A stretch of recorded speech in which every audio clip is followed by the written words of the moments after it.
A nossa história começa com um grupo de heróis indo até uma floresta sombria numa missão para libertar a própria Terra. Cada um deles carrega uma arma poderosa chamada Regalia, armas que dão a eles um poder muito além do que qualquer humano poderia ter. Então eles estavam super confiantes de que conseguiriam derrotar as feras das sombras que vivem ali. Mas assim que chegam na floresta, o motorista da carruagem é lançado longe por uma dessas feras, como se fosse nada. A galera não perde tempo e parte pra cima. O líder do grupo, Stefan, manda todo mundo se posicionar e partir direto para a Toca das Feras. Um dos guerreiros, que usa uma espécie de cutelo, começa a fatiar tudo que vê pela frente com sua técnica de redemoinho. Já o próprio Stefan corta a cabeça de uma cobra gigante com sua espada. Só que mesmo sem a cabeça, a cobra ainda tenta morder ele. Mas por sorte, a Alice aparece na hora certa e crava a espada no olho da cobra, finalizando o bicho de vez. Até aqui, o grupo tá se virando bem. Com os monstros mais fracos fora do caminho, eles seguem mais fundo na caverna em busca do Senhor das Feras do Sul. Quando chegam no centro da caverna, dão de cara com Clevates da Luz da Lua, e já dá pra saber que a coisa ficou séria quando o monstro chega com uma aura de fazer tremer o chão. Todo mundo sente a pressão vinda dele. Mas Stefan acredita que, com a força do trabalho em equipe e com suas regalias, eles conseguem vencer. Quer dizer, conseguem nada. Um segundo depois, Clevates espirra o sangue de Stefan na parede. Nesse ponto, você começa a se perguntar se ser herói vale mesmo a pena. Um dos tanques do grupo acha que pode fazer melhor e salta para atacar, mas é decapitado no ar. O pessoal começa a perceber que não tem chance numa luta direta, só que já é tarde demais para fugir ou mudar de plano. Clevates começa a eliminar um por um com ataques feitos das sombras deles. Todo mundo fica confuso, sem entender como ele ataca tão rápido. Mas a Alicia saca que os golpes estão vindo das sombras, então grita para todos pularem e se afastarem do chão. Graças ao raciocínio rápido dela, ela consegue desviar do ataque, só que os outros não têm a mesma sorte. Um dos heróis até tenta invocar um golem de terra cravando a lança no chão, mas o solo da caverna também está sob o controle de Clevates. Então várias lanças surgem do chão e cortam o cara todo. Outro guerreiro tenta avançar na força bruta, mas Clevates, enquanto luta, se pergunta como criaturas tão fracas quanto os humanos conseguiram chegar até a caverna dele. Depois disso, ele termina o trabalho, derrotando o resto dos heróis. Só sobra Alice, que está voando por aí, tentando não ser atingida. Ela finalmente consegue se aproximar do rosto de Clevates e acerta um golpe direto, mas mesmo o ataque mais forte dela mal arranha o monstro. Enquanto isso, Clevates continua refletindo. Ele realmente não entende a burrice dos humanos de invadir o território dele, sendo que ele nem se metia com o mundo humano fazia mais de 1000 anos. Mas já que eles começaram, agora ele vai ter que resolver a situação de forma definitiva. E começa com Alice. Arranca os braços e pernas dela e joga ela pra cair no abismo. Pouco depois, Clevates aparece no reino humano e agora ele tá com sangue nos olhos. Ele não queria guerra, só queria ser deixado em paz. Mas, como os humanos vieram até ele querendo tomar suas terras, agora ele quer conversar com o rei de Hyen, que foi quem mandou os heróis até lá. Os arqueiros do reino tentam barrar ele, mas as flechas não fazem nem cócegas. Mesmo assim, continuam atacando como se fosse mudar algo. Inicialmente, Clevates não queria machucar ninguém, mas já que estão atirando nele, ele vai eliminando todos no caminho até o castelo. Os guardas do castelo tentam usar catapultas e outras armas, mas nada funciona. Clevates atravessa as muralhas como se fossem papel. Lá dentro, um dos soldados corre para avisar o rei do ataque, mas o rei já ouviu todo o barulho e já sabe o que tá rolando. Ele entende que os heróis falharam porque as armas de Hyen ainda não são fortes o bastante. Ele sabe que Clevates veio para matar ele. Fugir agora não adianta, Clevates encontraria ele de qualquer jeito. Mesmo aceitando que talvez vá morrer, o rei decide que precisa selar a forja de Hyen para garantir que as chamas não se apaguem. Do lado de fora, Clevates continua se perguntando por que os humanos do reino são tão mais fracos que os heróis que foram até sua caverna. Acha que talvez os outros fossem treinados de forma especial. Mas aí, os guardas disparam balistas feitas de metal de Hyen, e Clevates percebe. O que fazia os heróis serem perigosos não era força, eram as armas que usavam. Ele lembra do golpe da Alice que, mesmo fraco, conseguiu deixar uma marca no chifre dele, e isso não devia ser possível, então ele decide investigar isso mais a fundo. Enquanto isso, nas profundezas do castelo, o rei chega até a forja de Hyen. De repente, as paredes ao redor dele começam a tremer. Aí o rei percebe que o Clevates deve estar por perto e corre para selar a forja. Poucos instantes depois, Clevates arranca o teto do castelo, e assim que vê o rei, já começa a cobrar explicações. O rei tenta manter a pose e diz que Clevates não tem o direito de falar com ele daquele jeito. Mas Clevates manda o rei medir as palavras, porque se ele quisesse, acabava com todos os humanos em um piscar de olhos, e não só o povo de Hyen, mas também os reinos vizinhos. Ele poderia ter matado o rei ali mesmo, mas sabe que mesmo fazendo isso, outro rei ia surgir e incomodar o território dele de novo. Então ele dá uma chance pro rei de Hyen se explicar, quer saber por que ele mandou os heróis para atacá-lo. Só que, em vez de responder, o rei praticamente cospe na cara dele, dizendo que uma besta como ele nunca entenderia a ambição humana, Clevates já ouviu o suficiente. Ele arranca a cabeça do rei e começa a pensar num plano para eliminar todos os humanos da face da Terra. Mas enquanto tá saindo da cidade destruída, ele vê um bebê chorando. A mãe tinha sido esmagada pelos escombros. Clevatis não sente pena nenhuma, então segue andando. Só que aí a mãe do bebê, ainda viva, chama por ele e pede que salve o filho dela. Clevatis fica meio surpreso com um pedido tão direto e lembra a ela que foi ele quem destruiu tudo ali, que já decidiu acabar com os humanos. Então, por que salvaria um bebê humano? A mãe entende o ponto dele. Mas, mesmo que os adultos tenham feito por merecer a fúria de Clevatis, ela insiste que o bebê não tem culpa de nada. Clevatis acha perda de tempo discutir se o bebê é inocente ou não. Para ele, todos os humanos são iguais. Mas resolve ouvir. Pergunta se ela consegue provar que o bebê tem algum valor. Ela admite que não vai conseguir provar nada, principalmente porque sabe que vai morrer logo, mas jura que, se Clevatis concordar em salvar o bebê, um dia ele mesmo vai descobrir o valor daquela criança. A mãe morre pouco depois e Clevatis vai embora sem demonstrar emoção, só que algum tempo depois, ele volta para pegar o bebê, ou seja, o discurso da mãe mexeu com ele de algum jeito. Clevatis ainda não tem certeza se foi uma boa ideia, mas pensa que comparado à vida longa dele, o tempo de vida de uma criança humana passa num instante, então decide cuidar dela, por pura curiosidade. No mundo de Etia existem 5 raças humanoides. Primeiro, os Dan, conhecidos por serem numerosos e ótimos arquitetos. Depois, os Orgitas, mestres em caçar e na medicina. Os Sladen, povos aquáticos super habilidosos com natação e pesca. Os Benti, bárbaros fortes individualmente, mas que não conseguem cooperar nem para salvar a própria vida. E, por fim, o Reino de Haien, ou melhor, o extinto Reino de Haien, que foi destruído. Eles eram os mais antigos dos humanoides e dominavam a arte de forjar armas. Foi assim que criaram as lendárias lâminas de Haien. Existe muito mais mundo além de Etia, mas o continente é cercado por escuridão de todos os lados. É nessa escuridão que vivem as feras sombrias e seus 4 grandes senhores, um deles é Clevates. Voltando para a caverna de Clevates, ele leva o bebê com ele. Para garantir que nenhum monstro ali ia tentar devorar a criança, ele espanta todos. Depois se deita ao lado do bebê para descansar. Mas aí começa a pensar, e agora o que ele faz com a criança? Ele pode transferir um pouco da própria energia pro bebê, só para garantir que ele sobreviva por um tempo.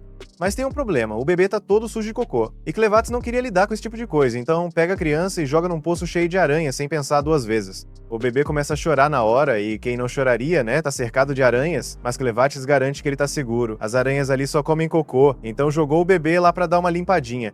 Mas claro, isso não faz a situação parecer menos assustadora. Mesmo depois de tirar o bebê do poço, ele não para de chorar. Clevates já tá ficando irritado com tanto choro, mas como ele é um senhor das feras, não pode voltar atrás. Então decide seguir com isso até o fim. Só que para garantir que o bebê cresça bem, ele vai precisar de um humano para cuidar da criança. Aí ele vai até um monte de heróis mortos para ver se algum ainda pode servir para alguma coisa. Pouco tempo depois, Alice acorda. Ela tá olhando pro céu e se pergunta se morreu, mas quando vê Clevates, percebe que ainda tá na caverna dele. Instintivamente tenta pegar a espada, mas ele avisa que já jogou todas as armas e os corpos dos companheiros dela no abismo. Mesmo assim, ele achou que ela podia ser útil, então trouxe ela de volta à vida. No momento, Alicia tá praticamente um cadáver ambulante. Ela só consegue se mover por causa da energia sombria que Clevates colocou nela. Mas já deu de explicação por agora. Clevates vira pra Alicia e manda ela ser útil e arrumar um pouco de leite pra ele. Ela demora um pouco pra entender o que ele acabou de pedir, mas ele não tá brincando. E também não é um pedido, ele realmente precisa daquele leite, então usa seus poderes para forçar Alice a obedecer. Depois de vários minutos tentando, Clevates finalmente percebe que isso não tá dando certo. Alice explica que obviamente não funcionaria, já que ela nunca teve um bebê na vida, e pergunta por que, afinal, alguém como ele iria querer manter um bebê vivo. Clevates não tem a menor intenção de explicar os motivos dele, mas, já que Alice não pode dar leite, ele decide que ela vai ter que ser útil de outro jeito. O bebê não vai morrer enquanto Clevates continuar passando energia para ele, mas vai ficar com fome o tempo todo. Então ele pergunta se existe outro jeito de conseguir leite. Alicia não pode desobedecer às ordens dele, então responde que o melhor jeito seria contratar uma ama de leite, uma mulher que esteja amamentando. Mas, para isso, eles teriam que ir até uma cidade humana. E, do jeito que ele é agora, só de aparecer ia causar pânico geral, então Clevates decide assumir uma forma humana para se misturar. Ele não tem muita referência, então escolhe assumir a aparência da mãe do bebê e diz que agora vai se chamar Clem, e que o nome do bebê é Luna. Clem diz pra Alicia mostrar o caminho até a vila mais próxima. Mas antes, eles precisam parar pra ela lavar a manta da bebê. Enquanto lava o pano, Alicia percebe que ele tem o brasão real de Haien. Enquanto isso, no que sobrou do reino de Haien, a notícia da destruição se espalhou. Um batedor foi enviado para avaliar os danos. Ele não acredita que uma única besta sombria conseguiu causar tanta destruição. E é por isso mesmo que ele já achava uma loucura atacar um dos senhores das feras. Para piorar, o dia do ataque foi justamente o dia em que a princesa herdeira ia fugir do reino com o filho. De volta ao rio, Alicia confronta Clem e pergunta se ele sabia que Luna era da família real quando pegou o bebê. Clem diz que não faz ideia do que ela tá falando. Aí ela mostra que a manta da bebê tem o símbolo real de Hyen, algo que só os membros da família real podem usar. Agora que ele pensa nisso, Clem lembra que pegou Luna nos escombros do castelo. Então faz sentido que a bebê seja da realeza, mas isso não muda nada nos planos dele. Alice pergunta o que ele quis dizer com escombros do castelo. E Clem responde direto. Ele mesmo destruiu Hyen e matou o rei na noite anterior. Alicia fica em choque com a confirmação de que Hyen foi mesmo destruído. Mas Clem só lembra a ela que foram eles que o atacaram primeiro. Para ele, não é nada demais.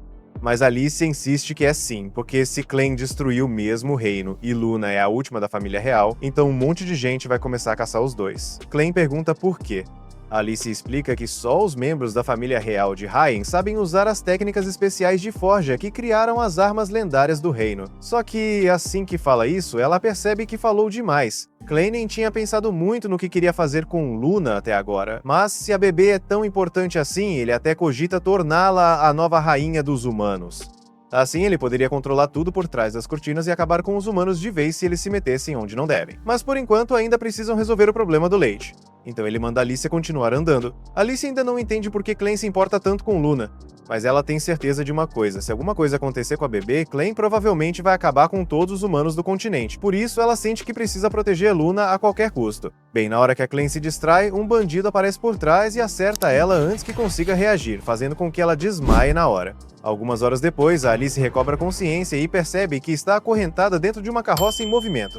O Clem, aliviado por ver que ela acordou, explica com calma que os dois foram capturados há algumas horas. Apesar disso, ele não parece muito preocupado no momento, porque a Luna ainda está dormindo. A Alice, por outro lado, está bem preocupada. Ela não entende como os bandidos conseguiram pegar o Clem tão fácil. Pergunta se ele fica fraco como um humano comum nessa forma, mas o Clem explica que não. Ele ainda tem todos os seus poderes. A questão é que é a primeira vez que ele assume uma forma humana e não sabia o quanto o crânio humano era frágil. Aí ele tenta tranquilizar a Alice dizendo que, agora que entendeu as limitações do corpo humano, ninguém vai pegar ele de surpresa de novo. Isso deixa ela mais aliviada, mas então se pergunta por que ele ainda não os libertou. O Clem diz que tá fingindo ser um humano comum até conseguir colocar a Luna no trono como rainha. Ele prefere esconder sua verdadeira identidade por enquanto. Além disso, um dos motivos dele estar ali é observar o comportamento dos humanos, e ele tá especialmente curioso para ver de perto o lado mais sombrio da humanidade. Mesmo com essa explicação, ele ainda parece meio confuso com o que tá acontecendo, então se vira para Alice esperando uma resposta. Ela conta que foram pegos por bandidos, o pior tipo de gente. Pelo que dá para entender da situação, esses caras pretendem vender todos os prisioneiros para um comerciante de escravo. Clem quer saber quão fortes esses bandidos são, e a Alice explica que em termos de força física, eles não são lá essas coisas. Mas o problema é que eles não têm escrúpulos e usam truques sujos, o que os torna difíceis de lidar. Mesmo assim, ela garante que a maioria dos humanos não é como eles, então ele não deve julgar todos por causa de alguns. Quando chegam no acampamento dos bandidos, mandam todos os prisioneiros descer da carroça. Um dos homens que não quer virar escravo de jeito nenhum tenta fugir, mas como está com os pulsos e pernas presos, não consegue ir muito longe. Os bandidos percebem a tentativa de fuga e um deles joga uma faca que acerta em cheio as costas do homem, matando ele na hora. Aí avisam, na frente de todo mundo, que quem tentar escapar ou desobedecer vai ter o mesmo fim. O medo toma conta dos outros prisioneiros e ninguém tem coragem de fazer nada. O Clem, por outro lado, fica fascinado com o que tá vendo. Quando ele e Alice estão prestes a seguir adiante, um bandido aparece e manda Alice acompanhá-lo. O Clem deixa que levem ela, curioso para ver onde isso vai dar. Logo depois, uma mulher grita com ele por não estar trabalhando. Como os bandidos agora acham que ele é um escravo, ele resolve obedecer e vai até ela. Só que quando ela vê que ele tá segurando um bebê, começa a chamar uma mulher chamada Neu. A Neu é uma escrava sobrecarregada que trabalha numa taverna, sempre fazendo as tarefas mais pesadas. Quando a Carme, a mulher que gritou, chama por ela, a Neu tropeça e cai.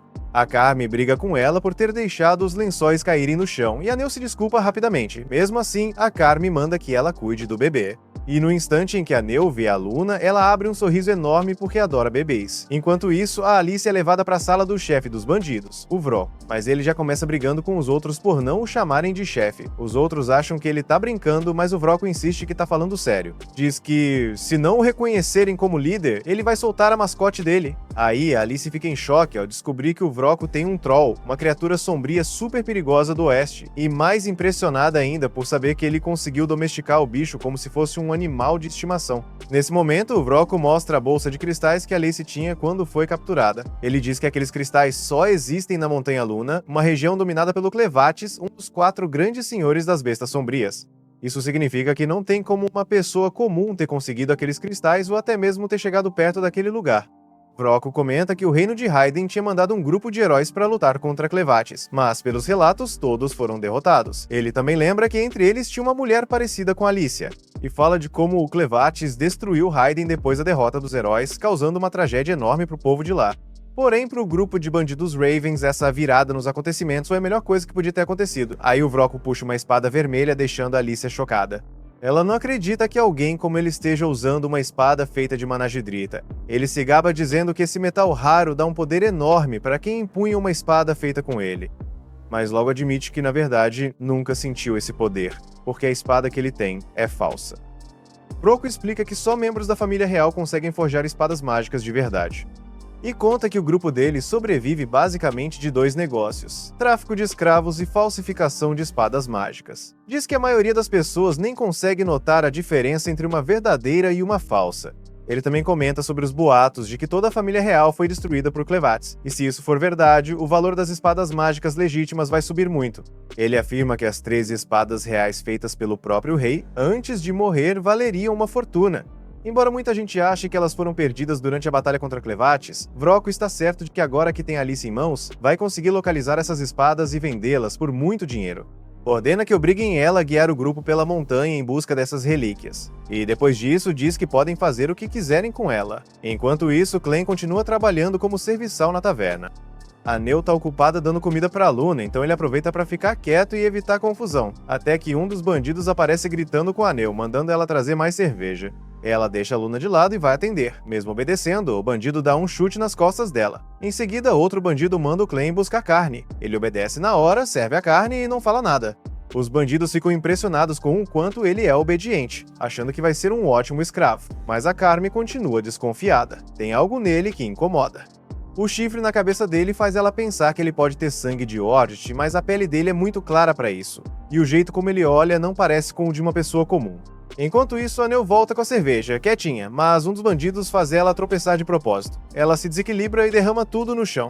Os bandidos a culpam na hora e usam isso como desculpa para arrastar ela para fora e bater nela. Eles se divertem com o sofrimento dela e depois de espancá-la sem dó, simplesmente vão embora como se nada tivesse acontecido, voltando para a rotina como se fosse normal. Nesse momento, as sombras do clã envolvem os corpos dos bandidos e apagam todos sem deixar vestígio. Depois ele vai até a Neu e pede ajuda, a Luna tá com fome e precisa de leite. Confusa, Neu concorda em alimentá-la. Enquanto a Luna se alimenta, o Clem aproveita para perguntar sobre a vida da Neu, quer saber quem ela é e por que está envolvida com aqueles bandidos. A Neu começa a contar a história dela. Diz que nasceu num acampamento de escravos e nunca conheceu o pai, mas lembra bem da mãe. A vida delas nunca foi fácil, e pelo que ela lembra, os bandidos abusavam da mãe o tempo todo. Mesmo assim, a mãe suportava tudo para proteger a filha. Só que quando a Neu tinha uns 11 anos, a mãe dela desapareceu de repente. Ela não sabe se a mãe morreu ou se conseguiu escapar de alguma forma. Mas depois que a mãe dela desapareceu, os bandidos começaram a descontar tudo nela, torturando só por diversão. Por causa dos abusos, ela perdeu a maioria dos dentes e só consegue ouvir de um lado. A situação só melhorou um pouco quando a Carmen passou a protegê-la. A partir daí, os bandidos pararam de incluí-la nas brincadeiras cruéis. Hoje em dia, ela até tem uma função: produzir leite para alimentar os bebês que estão passando fome. Clem acha a história da Neu bem interessante, mas lembra do que Alicia contou antes, que uma mulher só consegue produzir leite se tiver tido um filho, então ele pergunta onde está o bebê da Neu. O rosto dela muda na hora e ela responde baixinho que não tem nenhum bebê, o filho dela nasceu morto. Quando a Carmen deu a notícia, ela ficou tão desesperada que só queria morrer. Mas na manhã seguinte, ao acordar, ela viu um bebê qualquer se alimentando dela. Percebeu que se não ajudasse, ele ia morrer de fome, então deixou que ele mamasse o quanto quisesse. Depois disso, começaram a trazer outros bebês para ela cuidar, e assim acabou virando a ama de leite do vilarejo. Mesmo com tudo que passou, ela decidiu fazer o melhor que pode para garantir que os bebês que dependem dela estejam bem cuidados e felizes. Clem ouviu tudo o que precisava e agradece a Neu por ter contado. Aí ele convida ela para ir com ele e diz que gostaria que ela fosse a ama da Luna. Apesar de normalmente não confiar em humanos, ele sente que a Neu é diferente e confia nela. Neu fica tocada com o convite. Diz que aquilo significa muito para ela, mas que não acredita que Clem consiga sair dali. Afinal, ele é escravo, assim como ela. Então recusa o convite de forma gentil. Enquanto isso, os outros bandidos estão levando a Alicia até uma ponte. Quando ela percebe que estão indo para uma mina alagada, um medo enorme toma conta dela. Lá no fundo da mina, ela vê um homem se aproximando do cais com um gancho na mão. Os bandidos começam a rir alto, sabendo exatamente o que vai acontecer. Mesmo sendo claramente uma armadilha, o homem decide continuar, porque os bandidos prometeram libertar ele e recuperasse o tesouro do fundo do lago. Ele se joga na água e começa a nadar. Alicia grita, tentando avisar que a mina está cheia de monstros. Segundos depois, os monstros pulam e agarram o homem, despedaçando ele na frente da esposa. Alicia fica horrorizada com o que acabou de ver, mas os bandidos acham tudo engraçado, se divertindo com a cena brutal. Essas criaturas da água são chamadas de arvenses e surgiram pela primeira vez durante a grande enchente de 300 anos atrás. Agora vivem presas nas profundezas dessas minas. Nem o maior herói da época, Korgoar, conseguiu vencê-las, e isso foi quando ainda havia chão firme para lutar. Agora que tudo tá lagado, vencer os arvenses é praticamente impossível. A espada que esse herói usava se chamava Rompe-Cascadas. Alicia imagina que esse seja o tesouro que os bandidos mandaram o homem buscar, mas mesmo prometendo liberdade, eles nunca tiveram intenção de deixá-lo vivo. Mesmo que ele voltasse com vida, ainda assim o matariam. Alicia os amaldiçoa, chamando de escória. Mas os bandidos lembram que ela está toda amarrada, com as mãos e os pés presos, em cima de uma ponte suspensa, sem chance nenhuma de reagir ou insultar ninguém. E ainda piora, outros bandidos estão esperando a vez para torturá-la durante a noite. Um deles, o Feto, está especialmente animado para ouvir ela gritar. Sem muitas opções, Alicia decide que vai usar a maldição de Clevates, mesmo não querendo recorrer a isso. Com um movimento rápido, ela desloca o ombro, gira os braços por cima da cabeça e acerta a cabeça do feto com as correntes, obrigando ele a cortar a corda da ponte com o próprio punhal. A queda leva os dois para o fundo da mina. No momento em que batem no chão, morrem. Quando os bandidos veem o corpo da Alicia lá embaixo, eles entram em pânico total. Precisavam dela viva para mostrar o caminho para as 3 relíquias perdidas. Enquanto isso, no fundo da caverna, Alicia acorda, mantida viva só por causa da maldição de mortalidade que Clevates jogou nela. A maldição não deixa ela morrer, mas também não cura os ferimentos. Toda quebrada e sangrando, ela tá completamente paralisada. Cada osso do corpo tá em pedaços, e com tanto sangue perdido, escapar sozinha é impossível.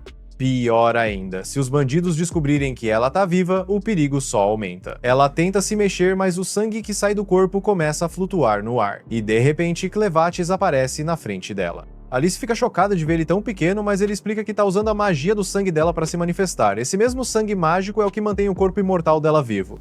Se ela perder todo o sangue, morre de vez. Mas Clevates garante que, enquanto ela for útil para ele, vai repor o sangue no corpo dela. Quando isso acontecer, ela vai acabar se recuperando dos ferimentos. Alice fica aliviada, mas logo percebe que Clevates ainda não começou a curá-la. Curiosa, ela pergunta por que tá demorando. Ele diz que vai curar, mas primeiro tem uma coisa para perguntar. Conta que achou alguém perfeito para ser a Ama de Lua, mas mesmo sendo um demônio, viu que a Nell era tratada muito mal por essas pessoas. Então ofereceu uma chance dela ir embora e ter uma vida melhor cuidando da Luna, só que Nell recusou na hora. Clevates pergunta para Alice se ela tem ideia de por que Nell recusaria uma proposta tão boa. Na visão da Alice, provavelmente é porque Nell vê ele como um escravista que não cumpre promessas. Bandos como esses bandidos não deixam ninguém sair assim fácil, e quem consegue fugir geralmente acaba sendo caçado. Criada nesse ambiente, Nell deve achar que liberdade de verdade é algo fora de alcance. Clevates pergunta se tem como resolver isso, e Alice acha que a solução mais simples seria acabar com todos os bandidos do acampamento. Se não sobrar ninguém para perseguir Nell, ela provavelmente aceitaria a oferta. Alice ainda diz que com o poder que Clevates tem, não seria nada para ele acabar com o grupo sozinho, mas Clevates recusa, dizendo que não pode arriscar. Se souberem que ele saiu da montanha, outros podem aproveitar para invadir o território dele. Ele quer que Alice resolva isso, dizendo que seria natural uma heroína como ela acabar com um grupo de bandidos. Alice começa a protestar, mas Clevates corta e manda ela fazer logo, enchendo o corpo dela de sangue para curar tudo. Os bandidos descem até as profundezas da mina atrás do corpo da Alice, mas quando encontram, ficam apavorados ao ver o corpo dela se contorcendo de jeitos bizarros. Enquanto cada osso quebrado se junta e a carne se reconstrói, Alice sente uma dor insuportável, mas quando a transformação acaba, tá completamente curada. Os bandidos não entendem como ela sobreviveu a uma queda daquelas, mas ainda querem forçar ela a levá-los para as relíquias. Sabem que ela é uma heroína, então ficam espertos, achando que ter mais gente vai ser suficiente para vencê-la. Mas um dos bandidos, ansioso, parte para cima e enfia uma faca no ombro dela. Alice agarra o braço dele, soca a cara do cara, pega a espada e arranca o tapa-olho. Ela odeia ter que apelar para violência, mas esses bandidos não têm mais salvação, não deixam outra opção além de acabar com eles. Enquanto Alice cuida dos bandidos, a única missão de Clevatis agora é encontrar a Nell e fazer ela acreditar que fugir daquele lugar é possível. Enquanto isso, Nell volta pra taverna onde Carmen tá esperando, toda preocupada. Carmen não aguenta ver Nell sendo maltratada e espancada o tempo todo, mas não tem como parar os bandidos. Nell agradece a gentileza da Carmen, mas ainda tem muito a fazer. Carmen pede pra ela começar lavando os pratos. Aí nota que Nell tá estranhamente animada, apesar dos ferimentos, e pergunta se aconteceu alguma coisa. Nell hesita em dizer que é algo bom, mas admite que deu uma levantada no ânimo. Ela pergunta pra Carmen sobre o mundo lá fora, o que surpreende, porque Nell nunca tinha mostrado curiosidade por isso. Carmen estranha e pergunta por que ela quer saber. Nell explica que, diferente da Carmen, que foi levada pro acampamento, ela nasceu lá e nunca viu o mundo lá fora, então acha que Carmen deve saber alguma coisa sobre isso. Carmen admite que conhece o mundo lá fora, mas não tem muitas lembranças boas dele. Como a maioria das mulheres trazidas pra cá, ela perdeu o lar e nunca teve um de verdade. Então, não é algo que elas falem muito. Aí perguntam pra Nell por que ela tá de repente tão interessada nisso. Nell responde que alguém perguntou se ela queria dar o fora.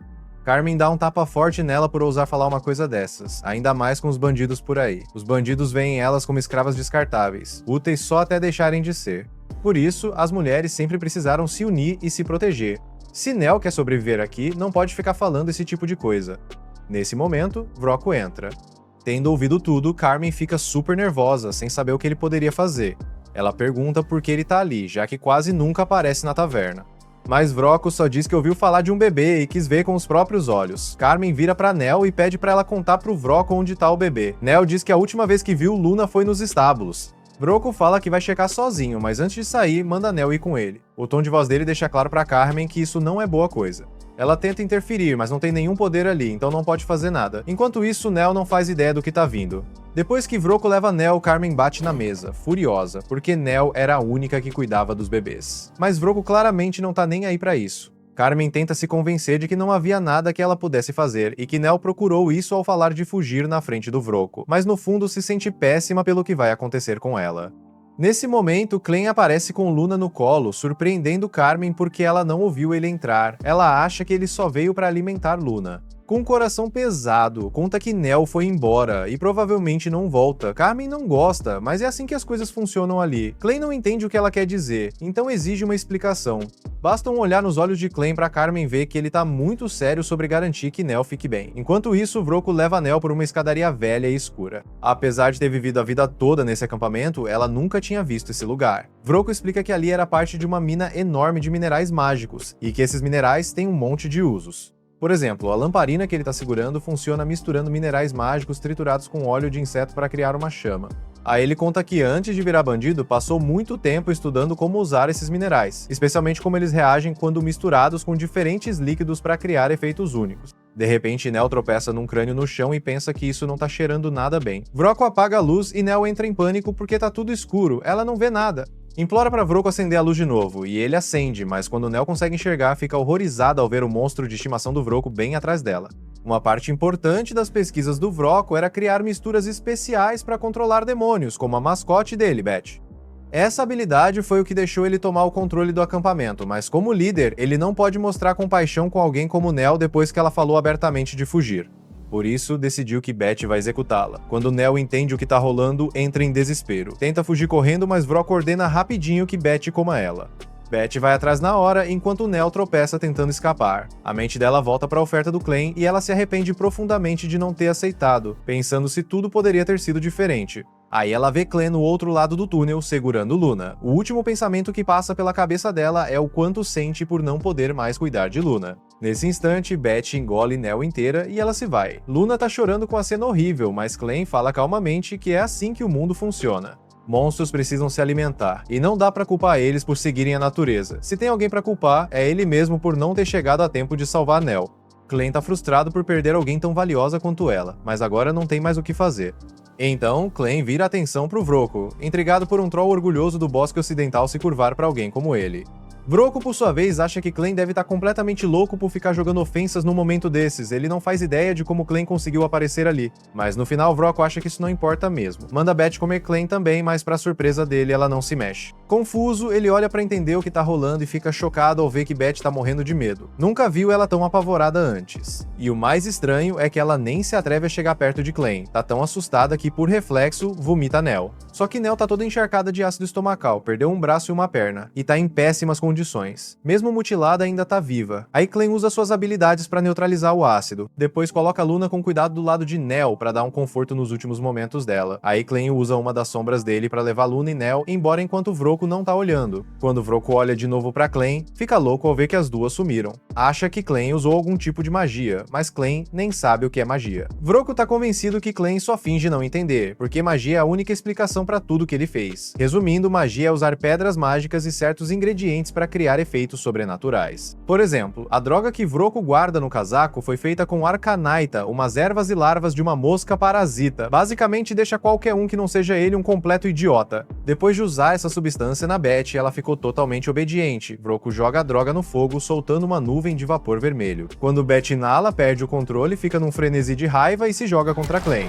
O corpo de Clem é arremessado como se fosse nada, sem conseguir se defender direito porque não consegue acessar boa parte do poder dele na forma humana. Enquanto voa pelo ar, só consegue pensar em como tá furioso com Alicia por nunca ter explicado nada sobre magia. Enquanto isso, Alicia tá no meio da batalha com os bandidos, já derrubou uma dúzia deles, mas ainda tem um monte, e a espada que ela pegou de um bandido já quebrou. Se ela quer acabar com todos, vai precisar de uma arma mais forte. Com isso em mente, corre direto pra caverna. Ainda tem uns 50 bandidos, e mesmo com o corpo imortal, o cansaço ainda é um problema. Se ela ficar sem energia antes de acabar com todos, tá ferrada. Alicia finalmente chega na água, mas encontra monstros esperando na superfície, prontos pra devorá-la. Então, em vez de se jogar, sobe no andaime, planejando atrair os bandidos atrás dela. Quando o número suficiente a segue, corta as cordas de suporte, fazendo a maioria cair na água. Com tantos corpos na água, os monstros ficam loucos, despedaçando os bandidos um a um num frenesi sangrento. Enquanto isso, Alicia consegue passar despercebida e se esconde dentro de um barril. Como não precisa se preocupar com afogamento, só se deixa afundar até o fundo do lago, onde a espada lendária tá esperando por ela. A Alicia finalmente chega até o fundo do lago. Mesmo que ela não vá morrer sufocada, o corpo ainda precisa de oxigênio para funcionar, então se mover lá embaixo é bem difícil. Ela nota um brilho vermelho fraco ao longe, então usa toda a força que tem para nadar até lá. Quando finalmente chega perto, vê a espada, mas bem na hora que vai pegar, um olho gigante se abre do lado dela e algo começa a emergir. A correnteza começa a arrastá-la, e ela percebe que aquilo não é o fundo do lago, é a cabeça de uma criatura sombria gigante que estava adormecida lá embaixo, e agora que acordou, está tentando devorá-la. A Alicia chega a ficar presa nos dentes do monstro, mas no meio do caos consegue pegar a espada. Com isso, ela se liberta. Ela está ferida, quase sem forças por causa da falta de oxigênio, mas com a regalia em mãos, acha que consegue sair dali com vida. A habilidade da espada funciona muito bem debaixo d'água, então quando a Alicia a balança, ela é impulsionada com força e usa isso para nadar direto até a superfície. Quando consegue emergir, respira fundo, aliviada. Só que o monstro seguiu ela até lá e começa a atacar tudo que vê pela frente. A Alicia consegue escapar por enquanto, mas sabe que não tem como derrotar uma criatura dessa sozinha. Ela fica pensando no que fazer, até que percebe uma coisa. Ela está num acampamento de bandidos, e sinceramente não se importa com eles. Não é problema dela lidar com aquilo. Quando está prestes a ir embora, alguns dos bandidos sobreviventes imploram por ajuda. Mas Alicia mal acredita que eles acham que ela vai salvá-los depois de tudo que fizeram. Se pudesse, até dançaria nas covas deles, mas do jeito que a criatura está devorando todos, nem vai sobrar corpo para enterrar. O monstro termina de devorar o último dos bandidos. Felizmente, por ser uma criatura aquática, ele não tem interesse em sair dali. Então Alicia pode simplesmente ignorá-lo agora que está segura. A maioria dos bandidos morreu, e com esse monstro acordado, nenhum outro vai querer continuar nesse lugar. O acampamento acabou. Nesse momento, Alicia ouve a voz do Clem na cabeça dela. E mesmo sem ter visto o que aconteceu, ele sente que ela completou a missão, então parabeniza pelo bom trabalho. Mas diz que está com um probleminha e precisa da ajuda dela. A Alicia fica chocada ao saber que o Clem, aquela besta poderosa, está em apuros. Mas ele diz que é porque as circunstâncias saíram do controle. Parte disso é porque ele está em forma humana, mas também porque foi afetado por algo chamado magia. E está irritado com a Alicia por não ter avisado ele sobre isso antes. Então, ordena ordena que ela vá até ele o mais rápido possível. Enquanto isso, o Vroco está correndo pela vida, porque depois de usar a névoa mágica para fazer a Beth atacar o clã, ele invocou umas estacas das sombras e matou a Beth com um único golpe. O Vroco acha que aquilo deve ser algum tipo de magia, mas nunca viu nada parecido, então está morrendo de medo. Enquanto foge, ele tropeça no corpo quase sem vida da Neu e vê o Luna sentado ao lado dela. É aí que uma ideia maldosa começa a surgir na mente dele. De volta ao centro da caverna, Alicia finalmente chega, ofegante de tanto correr, e toda aquela fumaça não está ajudando em nada. O clã repara na espada que ela está carregando e pergunta o que é aquilo, mas a Alicia se fecha na defensiva e diz que ele não pode ficar com ela. Ela quase morreu para conseguir essa espada, e foi basicamente o que salvou a vida dela, então de jeito nenhum vai entregar. O clã não liga muito pra espada, então deixa quieto, até porque tem coisa mais importante pra se preocupar, como essa névoa vermelha. Ela não afeta animais ou humanos como Alicia, mas é super eficaz contra bestas sombrias. E mesmo o clã sendo muito mais forte que uma besta comum, essa névoa enfraqueceu os sentidos dele. Ele não consegue sentir cheiro de nada e os ouvidos estão zunindo. Tecnicamente, ele poderia voltar à forma de besta e dissipar toda a névoa com um sopro. Mas a caverna é apertada e ele está com medo de causar um desmoronamento, principalmente porque não sabe onde a Luna está agora. A Alicia se choca ao saber que o clã deixou a Luna sozinha lá embaixo. Ele responde que ela deve estar por perto ainda. Ele tinha mandado a Luna ficar ao lado da Neu, que está à beira da morte. Olhando agora, foi uma decisão bem burra, mas na hora parecia fazer sentido. Só que agora ele não consegue sentir nem ouvir mais nada da Luna por causa da névoa. Então pede pra Alicia fazer alguma coisa a respeito. A Alicia não faz ideia do que o clã espera que ela faça ali, porque mesmo sabendo que magia existe, pra ela é como uma língua que nunca aprendeu. Alguns humanos conseguem usar magia, outros não. É assim que funciona. Toda magia depende de pedras de arcanosita, e enquanto algumas pessoas conseguem extrair poder delas e criar vários efeitos, pra gente como Alicia, essas pedras são só umas rochas inúteis. O clã chama ela de inútil, mas como ela não consegue usar magia, o jeito vai ser procurar a Luna no meio da neblina. Só que tem uma chance real de que a Luna já esteja morta, então ele não tá criando expectativas. A Alicia pergunta o que o clã vai fazer se descobrir que ela tá mesmo morta. E ele responde que, sinceramente, não muda muito pra ele. Ele só perderia o pouco interesse que ainda tem pela humanidade. E Alicia sabe que se isso acontecer, ele acabaria com todos os humanos da face da Terra. Por isso, ela precisa garantir que vão encontrar a Luna viva. Ela começa a procurar por pistas e depois de dar uma olhada no lugar, vê um rastro de sangue no chão. Então pergunta pro clã se a Neu estava sangrando da última vez que ele a viu. Clã confirma, mas lembra que os ferimentos dela eram tão graves que ela nem devia estar conseguindo se mover. Isso significa que alguém arrastou ela para longe, mas não deve ter ido muito longe. Enquanto isso, a Neu está sendo arrastada pelo chão pelo Vroco, não porque ele precisa dela, mas porque ela se recusa a largar ele até ele soltar a Luna. Quando o Vroco encontrou a Luna, ele só se interessou por causa do sangue raro dele. Mas quando tentou se aproximar, a Luna sentiu que ele era perigoso e começou a chorar com tanta força que fez a lanterna de arcanosita do Vroco explodir. Isso só podia significar uma coisa: Luna tem um talento mágico fora do comum. Foi aí que o Vroco percebeu que a Luna provavelmente era da família real de Raiden. Agora ele tem vários planos pra Luna, mas tá difícil escapar porque a Neu não larga dele. Mesmo quase morta, ela sabe que deixar a Luna com o Vroco seria péssimo, então tá fazendo de tudo pra impedir isso.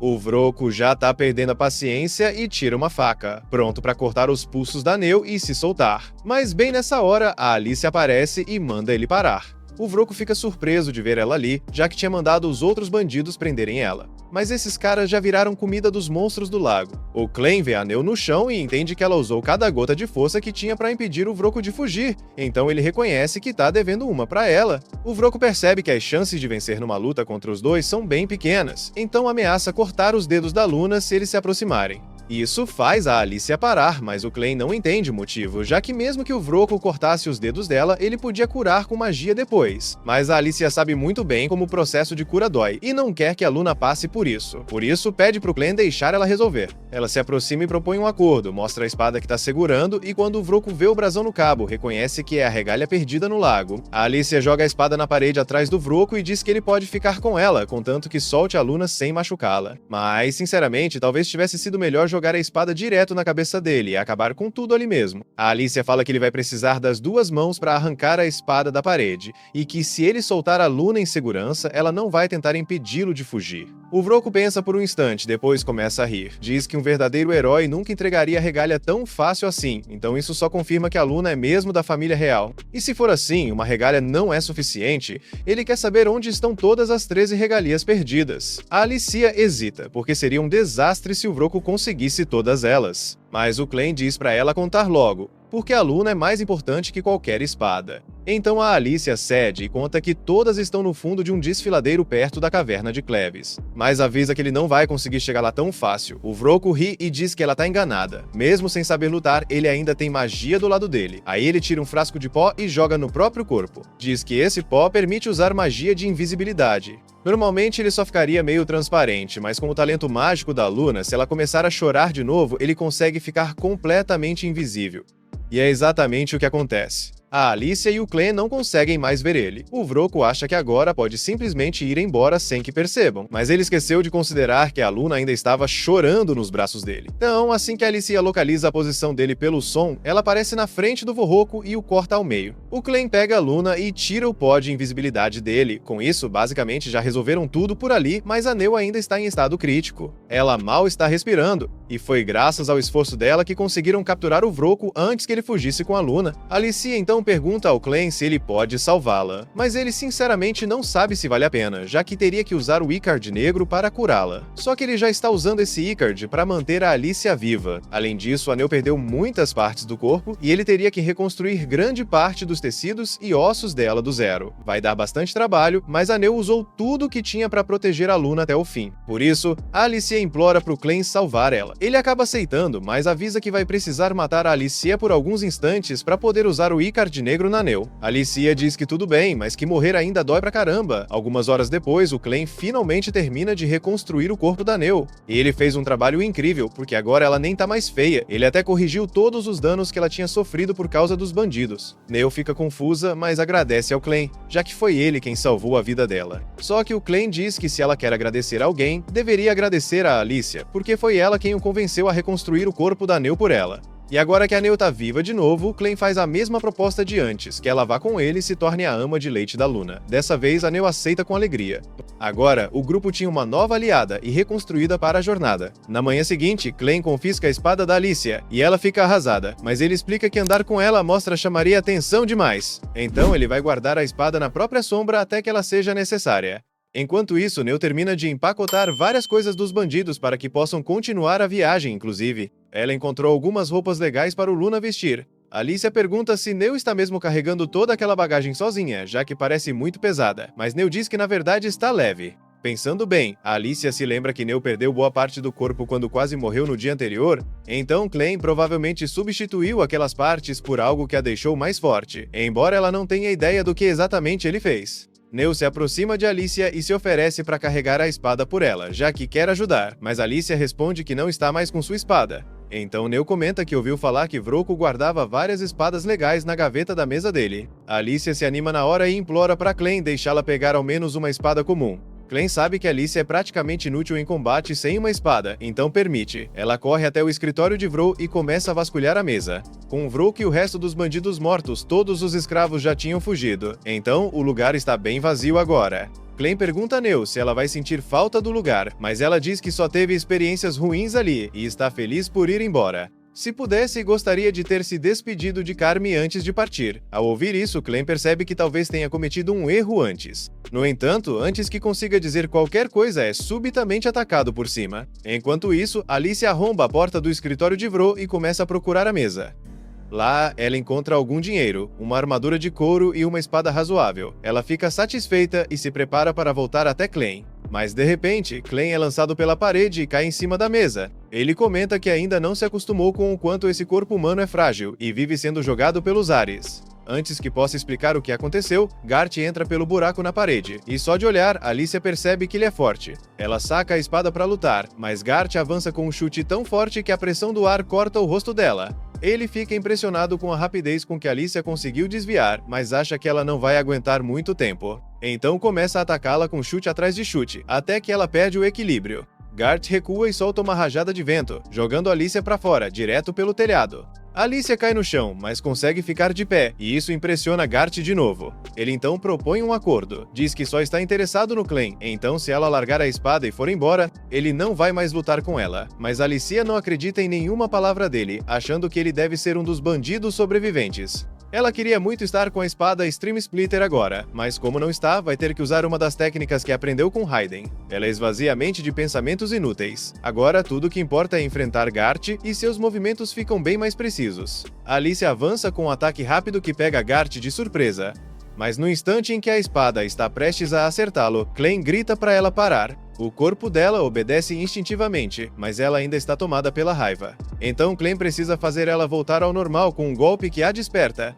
Quando Alicia finalmente se acalma, Clem explica que tudo isso foi um grande mal-entendido, então não há razão para lutar contra Gart. Além disso, se ele não tivesse parado Alicia naquele momento, Gart teria destruído o corpo dela com um chute antes mesmo que conseguisse atacá-lo. Gart é uma pessoa razoável e pede que Clem explique o que ele quis dizer com "isso é um mal-entendido". Porque, por mais que tente entender, ele não consegue ignorar o fato de que Neu tem um cheiro muito forte de Troll do Oeste. E Gart tinha sido informado de que havia um Troll sendo controlado nesse acampamento antes de vir. Ele já viu as cavernas embaixo do acampamento e encontrou o corpo do Troll lá. Mas o corpo do Troll estava faltando várias partes, como se alguém tivesse removido elas de propósito. A teoria do Gart é que Clem é o líder do acampamento e matou o Troll só por diversão, o que está bem longe da verdade. Clem pede para Neu levar Luna e esperar perto do portão da frente, porque ele precisa conversar com Gart a sós. Quando elas saem, Clem diz para Alicia que Gart na verdade é uma fera sombria disfarçada. Alicia fica chocada ao ouvir isso, porque não fazia ideia de que existiam outras feras sombrias capazes de se transformar em humanos. Mas Clem explica que Gart está sob efeito de uma ilusão poderosa. Pelo que ele sabe, só existe uma criatura capaz de usar uma magia de ilusão tão forte assim, o Senhor das Feras Sombrias do Oeste, Zatier. E por sinal, Clem não se dá bem com Zatier, então prefere evitar encontrá-lo. Gart fica impressionado com o tanto que Clem conseguiu descobrir só num breve encontro, e pergunta quem ele realmente é. Clem não quer revelar sua verdadeira identidade, então mente dizendo que é um servo do Senhor das Feras Sombrias Clevatis. Gart acredita e desfaz a magia de ilusão, revelando que é um monstro-pássaro que serve a Zatier. Agora que revelou sua identidade, Gart pede que Clem mostre alguma prova de que também é uma fera sombria. Então Clem mostra uma das suas caudas de sombra para convencê-lo. Isso basta para Gart, que propõe uma trégua. Alicia, por outro lado, está surtando com tanta informação de uma vez. Primeiro, ela nem sabia que existiam outras feras que conseguiam se disfarçar de humanos e falar como eles. E se isso for verdade, qual foi o propósito da guerra contra Clevatis no passado? Clem percebe que Alicia está inquieta, então diz para ela não ficar tão paranoica. Não existem muitas feras sombrias que conseguem se disfarçar como humanos. E tirando Zatier, nenhuma outra se envolveria com humanos sem ter um motivo muito forte. Gart então quer saber por que Clem está andando por aí com uma humana. Clem explica que Alicia é uma humana que ele transformou em sua serva. Agora, ela é obrigada a obedecer a tudo que ele mandar. Ele está mantendo ela por perto para servir de guia enquanto aprende mais sobre o mundo dos humanos. O mesmo vale para Neu e Luna, mas ele não pretende contar mais nada além disso. Gart entende e diz que não vai fazer mais perguntas, mas deixa claro que se Clem atrapalhar a missão dele, vai ser forçado a matá-lo. Clem responde que ele pode tentar, mas não vai ser fácil. Já que Clem respondeu uma pergunta de Gart, agora é a vez dele perguntar algo. Clem diz que antes, Gart mencionou que Zatier está pensando em exterminar toda a humanidade, e isso parece estranho. Pelo que Clem se lembra, Zatier sempre gostou de observar os humanos. Os Orhitas do Oeste até veneram ela como uma deusa. Então, por que de repente ela decidiria eliminar todos? Gart concorda em explicar o que aconteceu. Ele conta que, 3 dias atrás, percebeu que algumas feras sombrias do Oeste haviam perdido seus filhos. E isso, por si só, já era estranho. Mas ele também encontrou um frasco suspeito por perto, o que o fez suspeitar que os humanos estavam envolvidos. Ele foi até Zatier e contou sobre o caso, além de outros 9 incidentes parecidos que encontrou. Zatier concordou que provavelmente os humanos estavam por trás disso, mas ficou surpresa. Afinal, ela sempre tratou os humanos muito bem. Ainda assim, ordenou que Gart investigasse. E se for verdade que humanos estão sequestrando as crianças das feras sombrias da floresta, então ela vai exterminar todos eles. Clem pensa um pouco e percebe que pode haver uma ligação entre os sequestros das feras sombrias e os bandidos. Na noite anterior, enquanto interrogava Carme, ela contou que todas as crianças nascidas naquele acampamento eram vendidas para um grupo misterioso de homens por causa de seus talentos. E era isso que Vrô planejava fazer com a Luna também. Clem acha que os sequestros de feras sombrias e a venda das crianças humanas devem estar conectados de algum jeito. E lembra que Carme mencionou algo sobre talento, ele acredita que magia deve estar envolvida nisso. Quando Alicia ouve a palavra magia, seu rosto muda, então Clem pergunta se ela sabe de alguma coisa. Ela diz que magia ainda não é a área dela, mas sequestrar crianças por causa do talento mágico parece algo que os magos fariam. Os magos mudaram totalmente a forma como as guerras são travadas nos reinos humanos nos últimos anos. Hoje em dia, o resultado de uma batalha depende quase totalmente das habilidades dos magos de cada lado, já que um único mago pode eliminar dezenas, se não centenas, de soldados com um único feitiço. Claro, magos também podem ser derrotados por outros magos, então não são invencíveis. Mas ainda assim, eles são uma força impressionante. A primeira pessoa a introduzir magos nas guerras foi o General Drell, também conhecido como o Matador de Dragões. E ele é o mesmo homem que matou o pai de Alicia quando ela era pequena, por isso ela guarda rancor dele até hoje. Essa é uma história interessante, mas Clem não entende por que Alicia perdeu tempo indo atrás dele, Clevatis, em vez de ir atrás do homem que matou seu pai, já que Clevatis nunca fez nada contra os humanos antes de ser atacado. Mas Alicia responde que esse era o último desejo do pai dela. Então ela precisou deixar os sentimentos de lado e seguir com a missão de atravessar o território de Clevatis. Enquanto isso, em outra parte do Reino Humano, o exército do General Drell está marchando rumo ao sul. Ele tem 50.000 soldados à disposição porque pretende capturar as ruínas de Hyden e tomá-las para si. O que restou do exército de Hyden está tentando impedi-lo, mas eles têm no máximo 6.000 homens e quase nenhum mago disponível. Então não há como resistirem por muito tempo. Miquel pergunta se os reforços vão chegar logo, mas com o cenário atual levaria pelo menos 3 dias para qualquer reforço chegar, ou seja, eles estão por conta própria. No entanto, o comandante tem um plano para dar uma chance de luta ao grupo. Ele diz a Miquel que se conseguirem entrar na fortaleza de Highgate e trancá-la por dentro, talvez consigam manter a posição contra o exército de Drell, mesmo com tamanha diferença numérica. Mas isso exigiria a cooperação dos soldados que já estão dentro da fortaleza. E embora ele já tenha enviado uma carta explicando a situação, ainda não recebeu resposta. Então, ele imagina que a situação por lá também deve estar caótica. O comandante e Miquel ainda não conseguiram confirmar se os boatos sobre Clevatis ter destruído Hyden são verdadeiros ou não. Mas se Bolat enviou o General Drell para conquistar o local, ele precisa assumir que Hyden realmente caiu. Se fosse para chutar, diria que Drell está atrás da forja de Hyden, porque sem ela não dá para fabricar armas mágicas. Miquel concorda que seria ruim se o povo de Bolat conseguisse colocar as mãos nisso e começasse a fazer armas mágicas. Mas o problema é ainda mais sério do que isso. A Forja Real de Hyden é um dos itens mágicos mais antigos que existem. Então, se os Bolates, que são obcecados por magia, conseguirem obtê-la, ninguém sabe que tipo de segredos eles podem descobrir. Com esse tipo de poder, eles poderiam conquistar o continente inteiro. Por isso, o comandante diz que eles precisam ser impedidos a qualquer custo. Ao mesmo tempo, o General Drell se reúne com o mago mais poderoso de suas forças, Minark. E Minark informa que acabou de confirmar que Hyden foi mesmo destruída por Clevatis, e todos os membros da família real foram dados como mortos, com exceção do príncipe herdeiro de 6 meses. Ele é o único com sangue real ainda vivo, mas ninguém sabe onde ele está agora. Então Minark não pode confirmar se o bebê está vivo ou morto. Mas em outras notícias, ele recebeu uma informação recente de que bandidos encontraram um bebê que bate com a descrição do príncipe. Então Minark acha que vale a pena investigar. E Drell dá autoridade total a ele para fazer o que for necessário para encontrar esse bebê e trazê-lo até ele.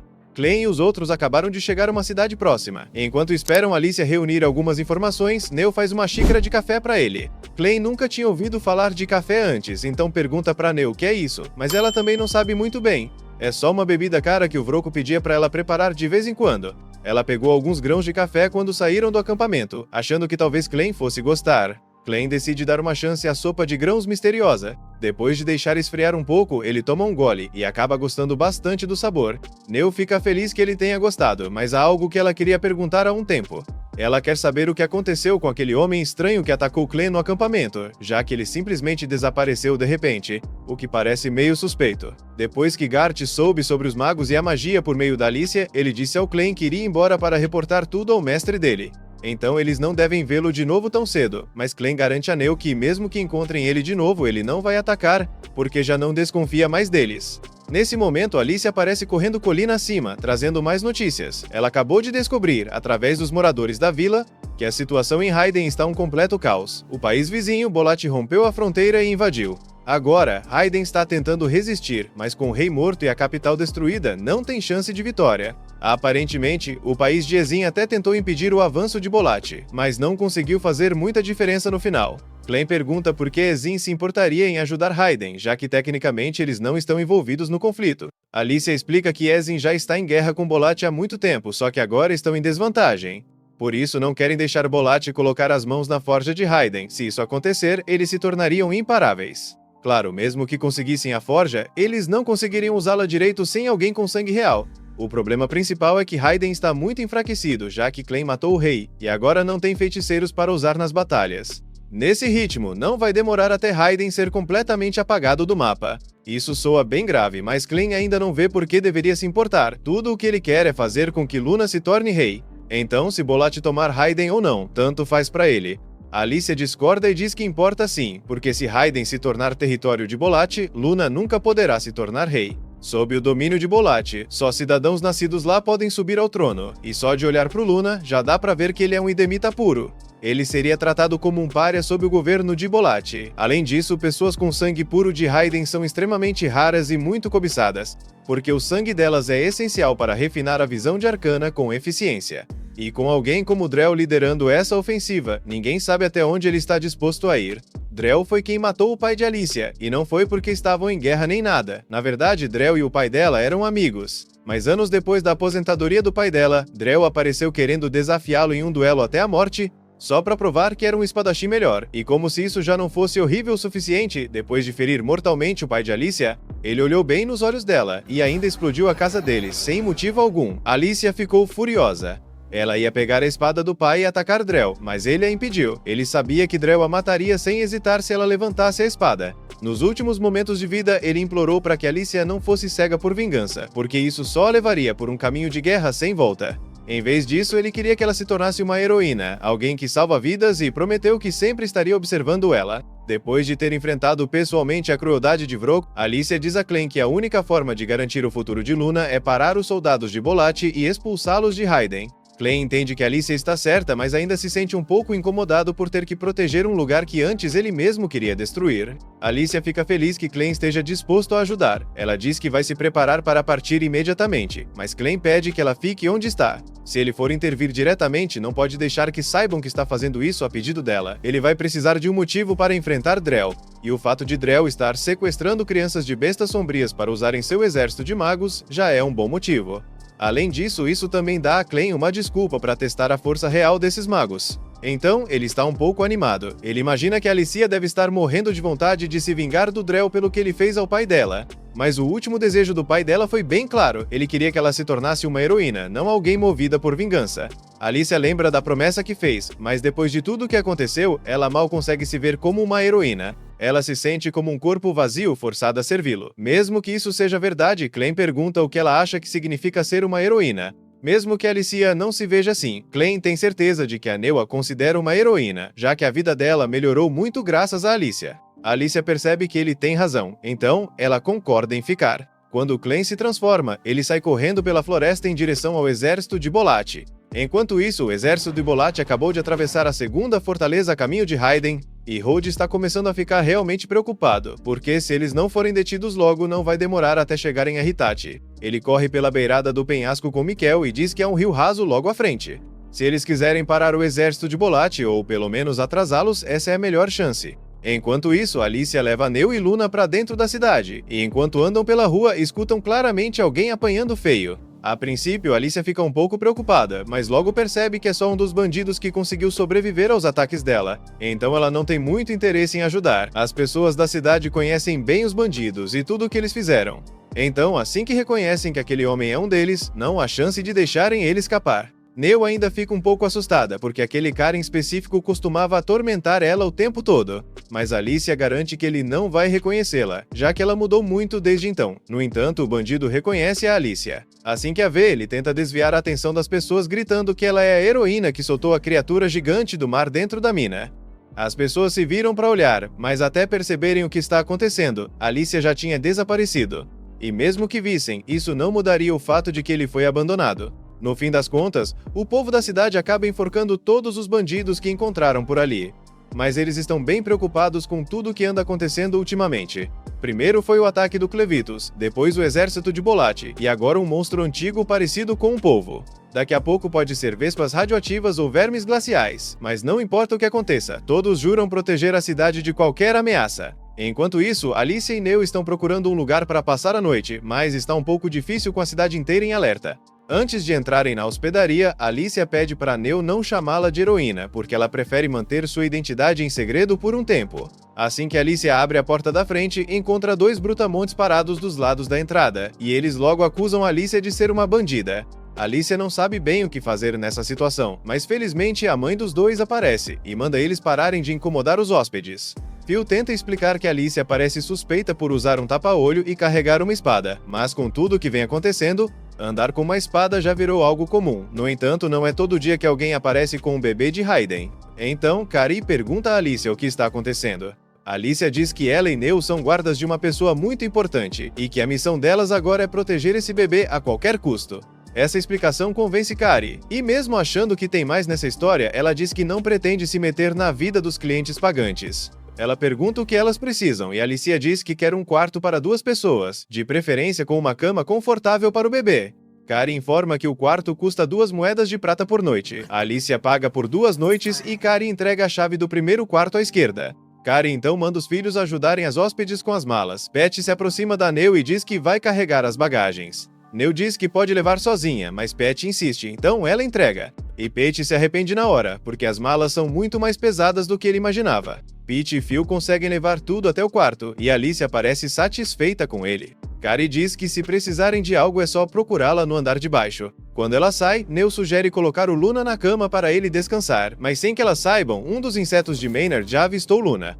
E agora que ele sabe exatamente onde está o príncipe de sangue real, ele está enviando todo o exército de insetos para pegá-lo. Um pouco depois, Alicia está olhando pela janela, se perguntando se Clem já chegou ao campo de batalha.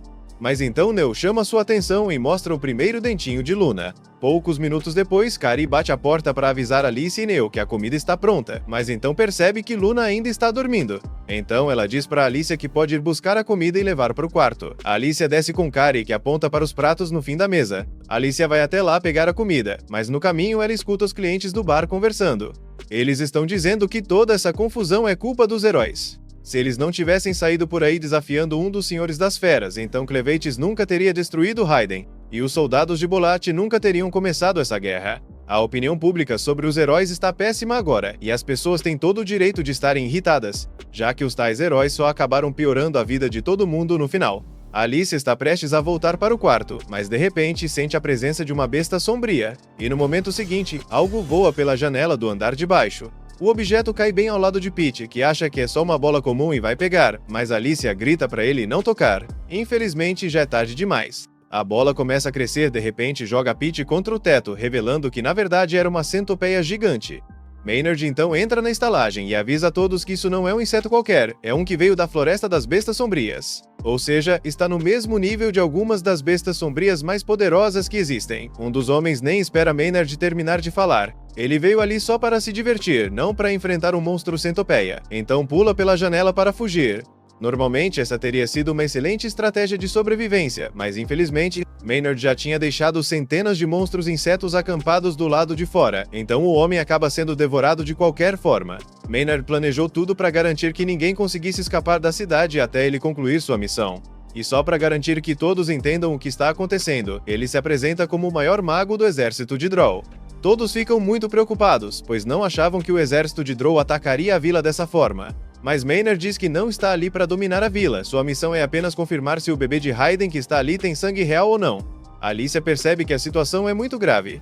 E se Maynard já sabe que Luna está ali, então ela precisa agir rápido e levá-lo para longe o quanto antes. Porém, de repente, ela escuta um grito vindo do quarto, é Neo. Descobrimos então que Maynard já enviou uma maga subordinada, Neishifonite, para o quarto. Ela está prendendo Neo contra a parede usando a armação da cama. Neo não entende como Nai conseguiu entrar pela janela, já que elas estão no segundo andar. Então, Nai explica que simplesmente voou até ali usando seu machado. Seu poder permite atrair e repelir coisas feitas de ferro. Assim, ela segurou o cabo do machado, o arremessou para o alto e usou isso para se erguer no ar dessa forma. Ela mesma não entende muito bem como funciona, mas aparentemente existe uma enorme tartaruga fera sombria com uma carapaça de ferro, e qualquer arma de metal usada contra ela acaba ficando presa lá para sempre. Depois de explicar como seu poder funciona, Nai diz que precisa voltar ao trabalho. Ela tira um comprimido da bolsa e se aproxima de Luna. Neo pergunta o que ela está fazendo, e Nai responde que está apenas dando à Luna um remédio para avaliar seu potencial mágico. Se o bebê puder usar magia, seus olhos mudarão de cor e ele ficará perfeitamente bem.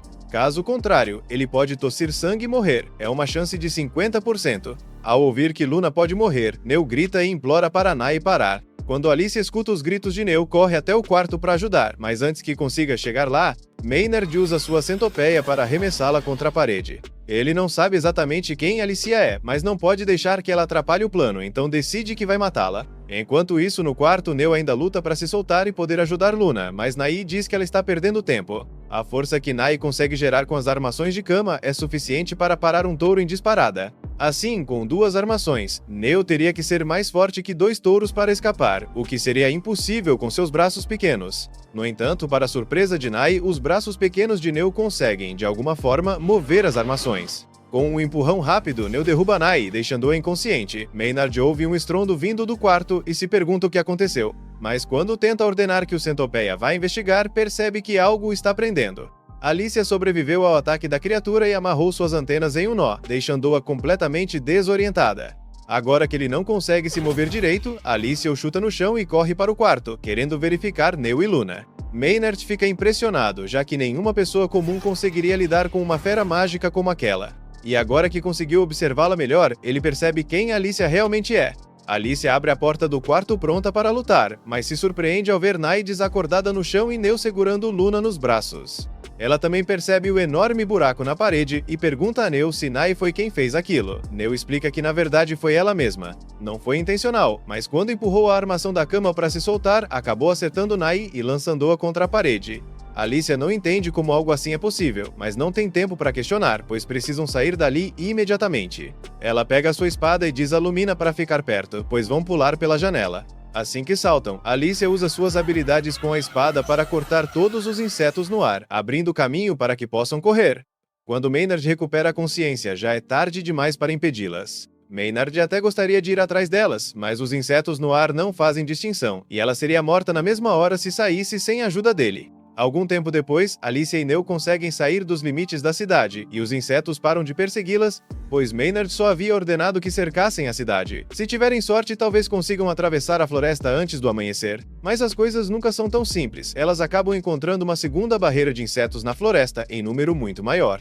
Assim, Alicia não poderá abrir caminho como fez antes. Neo pergunta o que devem fazer, mas Alicia não tem certeza. Por enquanto, a prioridade é encontrar um lugar para se esconder. De volta à estalagem, Nai desce e informa Maynard que as mulheres fugiram. Maynard pergunta se ela ao menos conseguiu testar a aptidão mágica do bebê, mas Nai diz que não, pois foi nocauteada por Neo com a armação da cama.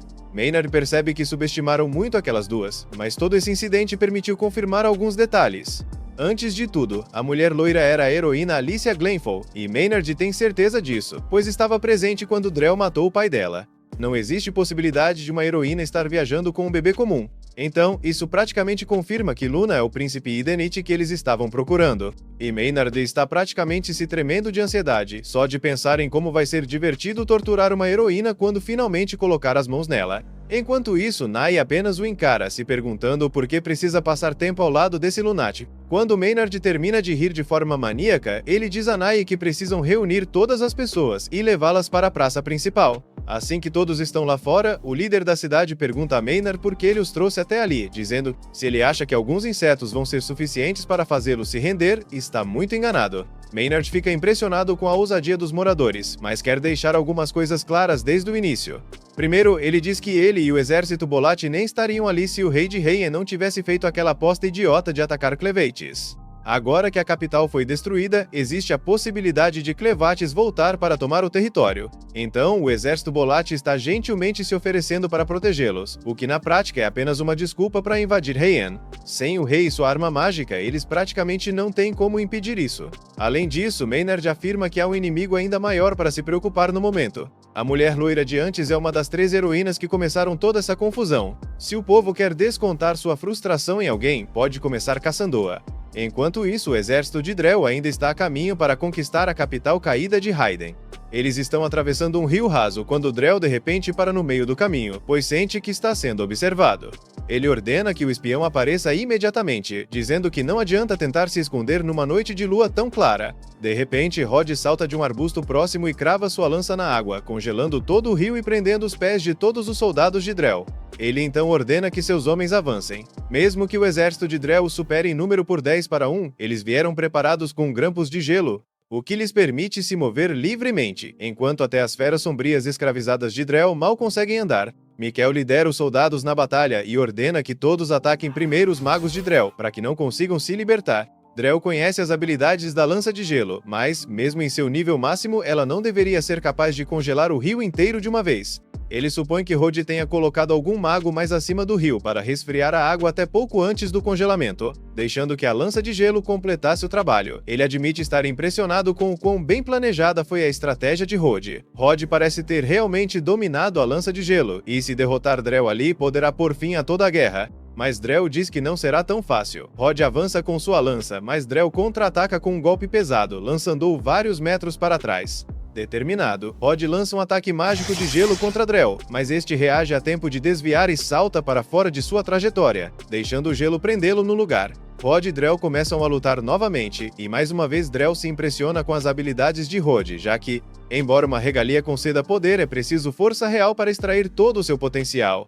No entanto, Drell ainda acha que isso não será suficiente para quebrar as correntes do mundo. Então ele libera seu poder e usa sua espada para invocar a garra de um dragão no ar. Rod fica absolutamente chocado, pois regalias não deveriam ser capazes de invocar objetos físicos. Mas aquela garra era real o suficiente para lançá-lo voando pelo rio. Miquel e os soldados percebem que Rod está em apuros e começam a recuar para ajudá-lo. Nesse momento, Drell explica que, ao fundir sua espada com magia, ela se tornou algo muito mais poderoso do que qualquer espada comum. Em seguida, Drell percebe alguns homens de Rod vindo em sua direção, e imediatamente os destrói com sua garra de dragão, junto com seus próprios soldados. Rod não acredita que Drell mataria seus próprios homens tão friamente. Mas Drell diz que qualquer um fraco o suficiente para morrer com um ataque desses não merece ver o mundo além de suas fronteiras. Rod não faz ideia do que ele quer dizer, já que Drell vem falando sobre fronteiras e correntes há um tempo. Então Drell explica que seu objetivo é destruir a lenda dos heróis. Essa lenda levou as pessoas a desafiar oponentes impossíveis de derrotar, usando métodos que tornam a vitória praticamente inalcançável. As coisas têm sido assim por milhares de anos, e ninguém jamais pensou em questionar, por isso a tradição nunca mudou. Mas segundo ele, tudo vai acabar ali. Drell diz a Rod que não vai matá-lo, pois foi um oponente digno, e que ele já deve saber que não tem como vencer essa luta. Rod tenta se levantar, mas não lhe resta mais força no corpo, sendo obrigado a assistir enquanto Drell continua sua conquista. Porém, um momento depois, Clevatis pousa no campo de batalha. Todos olham para cima, apavorados, ao perceber que o Senhor do Sul das Feras Sombrias está ali. Clevatis vê que Drell está no comando e diz que tem uma pergunta a fazer. Alguém tem sequestrado crianças humanas e feras sombrias, e, pelo que ouviu, isso tem ligação com a magia que Drell usa. Ele quer saber se Drell é realmente o responsável por isso. Drell pergunta se um Senhor das Feras deveria mesmo vir até ali só para fazer uma pergunta, quando provavelmente tem coisas mais importantes para fazer. Mas Clevatis diz que isso é apenas um dos deveres dele como Senhor. Se alguém profana suas terras ou machuca seu povo, a lei do território exige que ele mesmo mate o culpado com suas próprias garras. Como forma de retribuição, Drell pergunta o que dá a Clevatis o direito de determinar a lei do território. Mas Clevatis começa a se irritar com o fato de Drell estar falando demais e, sem perder tempo, o perfura no estômago. Ele diz que tudo isso poderia ter sido evitado se Drell simplesmente tivesse respondido à pergunta. Apesar de ter um buraco no peito, Drell não demonstra estar abalado. Ele diz que já sabia que Clevatis viria para matá-lo e também sabia que não teria como vencer numa luta direta. Por isso, fez preparativos com antecedência. Um terceiro olho se abre na testa de Drell enquanto ele se prepara para usar seu feitiço supremo, a prisão de Dark Ekra. Isso pega Clevatis de surpresa, pois ele não fazia ideia de que humanos pudessem usar Dark Ekra. No momento seguinte, o corpo de Drell explode, cobrindo Clevatis com seu sangue. Quando tudo se acalma, as únicas coisas que restam são a espada de Drell e uma esfera gigante formada pelo que antes era seu corpo, envolvendo Clevatis. Mas se você pensou que Drell estava morto, está enganado. Antes de se explodir, ele transferiu sua consciência para a espada. Agora ele não tem mais um corpo humano e se tornou um ser feito inteiramente da magia contida na lâmina. Ele passou por muito para sacrificar seu corpo e aprisionar Clevatis nessa prisão de Dark Ekra, e está confiante de que mesmo alguém tão poderoso como ele não conseguirá escapar facilmente. Clevetes parece ter ficado inconsciente dentro da prisão, permanecendo imóvel. Drell planeja deixá-lo lá até que morra de fome ou de velhice. Rod observa tudo com espanto e temor, sem acreditar que Drell conseguiu derrotar Clevates tão rápido, quando nem mesmo os 3 heróis conseguiram. Se ele é capaz de algo assim, então Raiden não tem a menor chance contra seu poder. Determinado mais do que nunca a continuar sua missão, Drell ordena que todos os soldados restantes se preparem para partir. Enquanto isso, na floresta, Alicia e Neo ainda tentam escapar de Maynard quando Alicia, de repente, sente que algo está errado. Porém, ela não faz ideia do que causou essa sensação estranha e não há como entrar em contato com Clevates dali. Então ela diz a Neo que precisam continuar se movendo. Ao mesmo tempo, um grupo de moradores enfurecidos começa a caçá-las lentamente, seguindo as ordens de Maynard. O povo da cidade grita que vive ali a vida toda, então conhece aquela floresta como a palma da mão, e é só questão de tempo até encontrarem Alicia. Eles sempre odiaram os heróis, porque nunca faziam nenhum trabalho de verdade, além de matar uma besta sombria perdida de vez em quando. Mas ainda assim, eram tratados como salvadores. Todo o dinheiro dos impostos era usado para bancar o estilo de vida dos heróis. E olha onde isso levou. Eles sabem que Alicia está escondida na casa, então dizem para ela sair e enfrentá-los de uma vez. Não há como escapar. Como não podiam deixar a cidade, Alicia já sabia que cedo ou tarde seriam cercados, mas não imaginava que os aldeões os encontrariam tão rápido. Felizmente, parece que Maynard e seus insetos ainda não chegaram.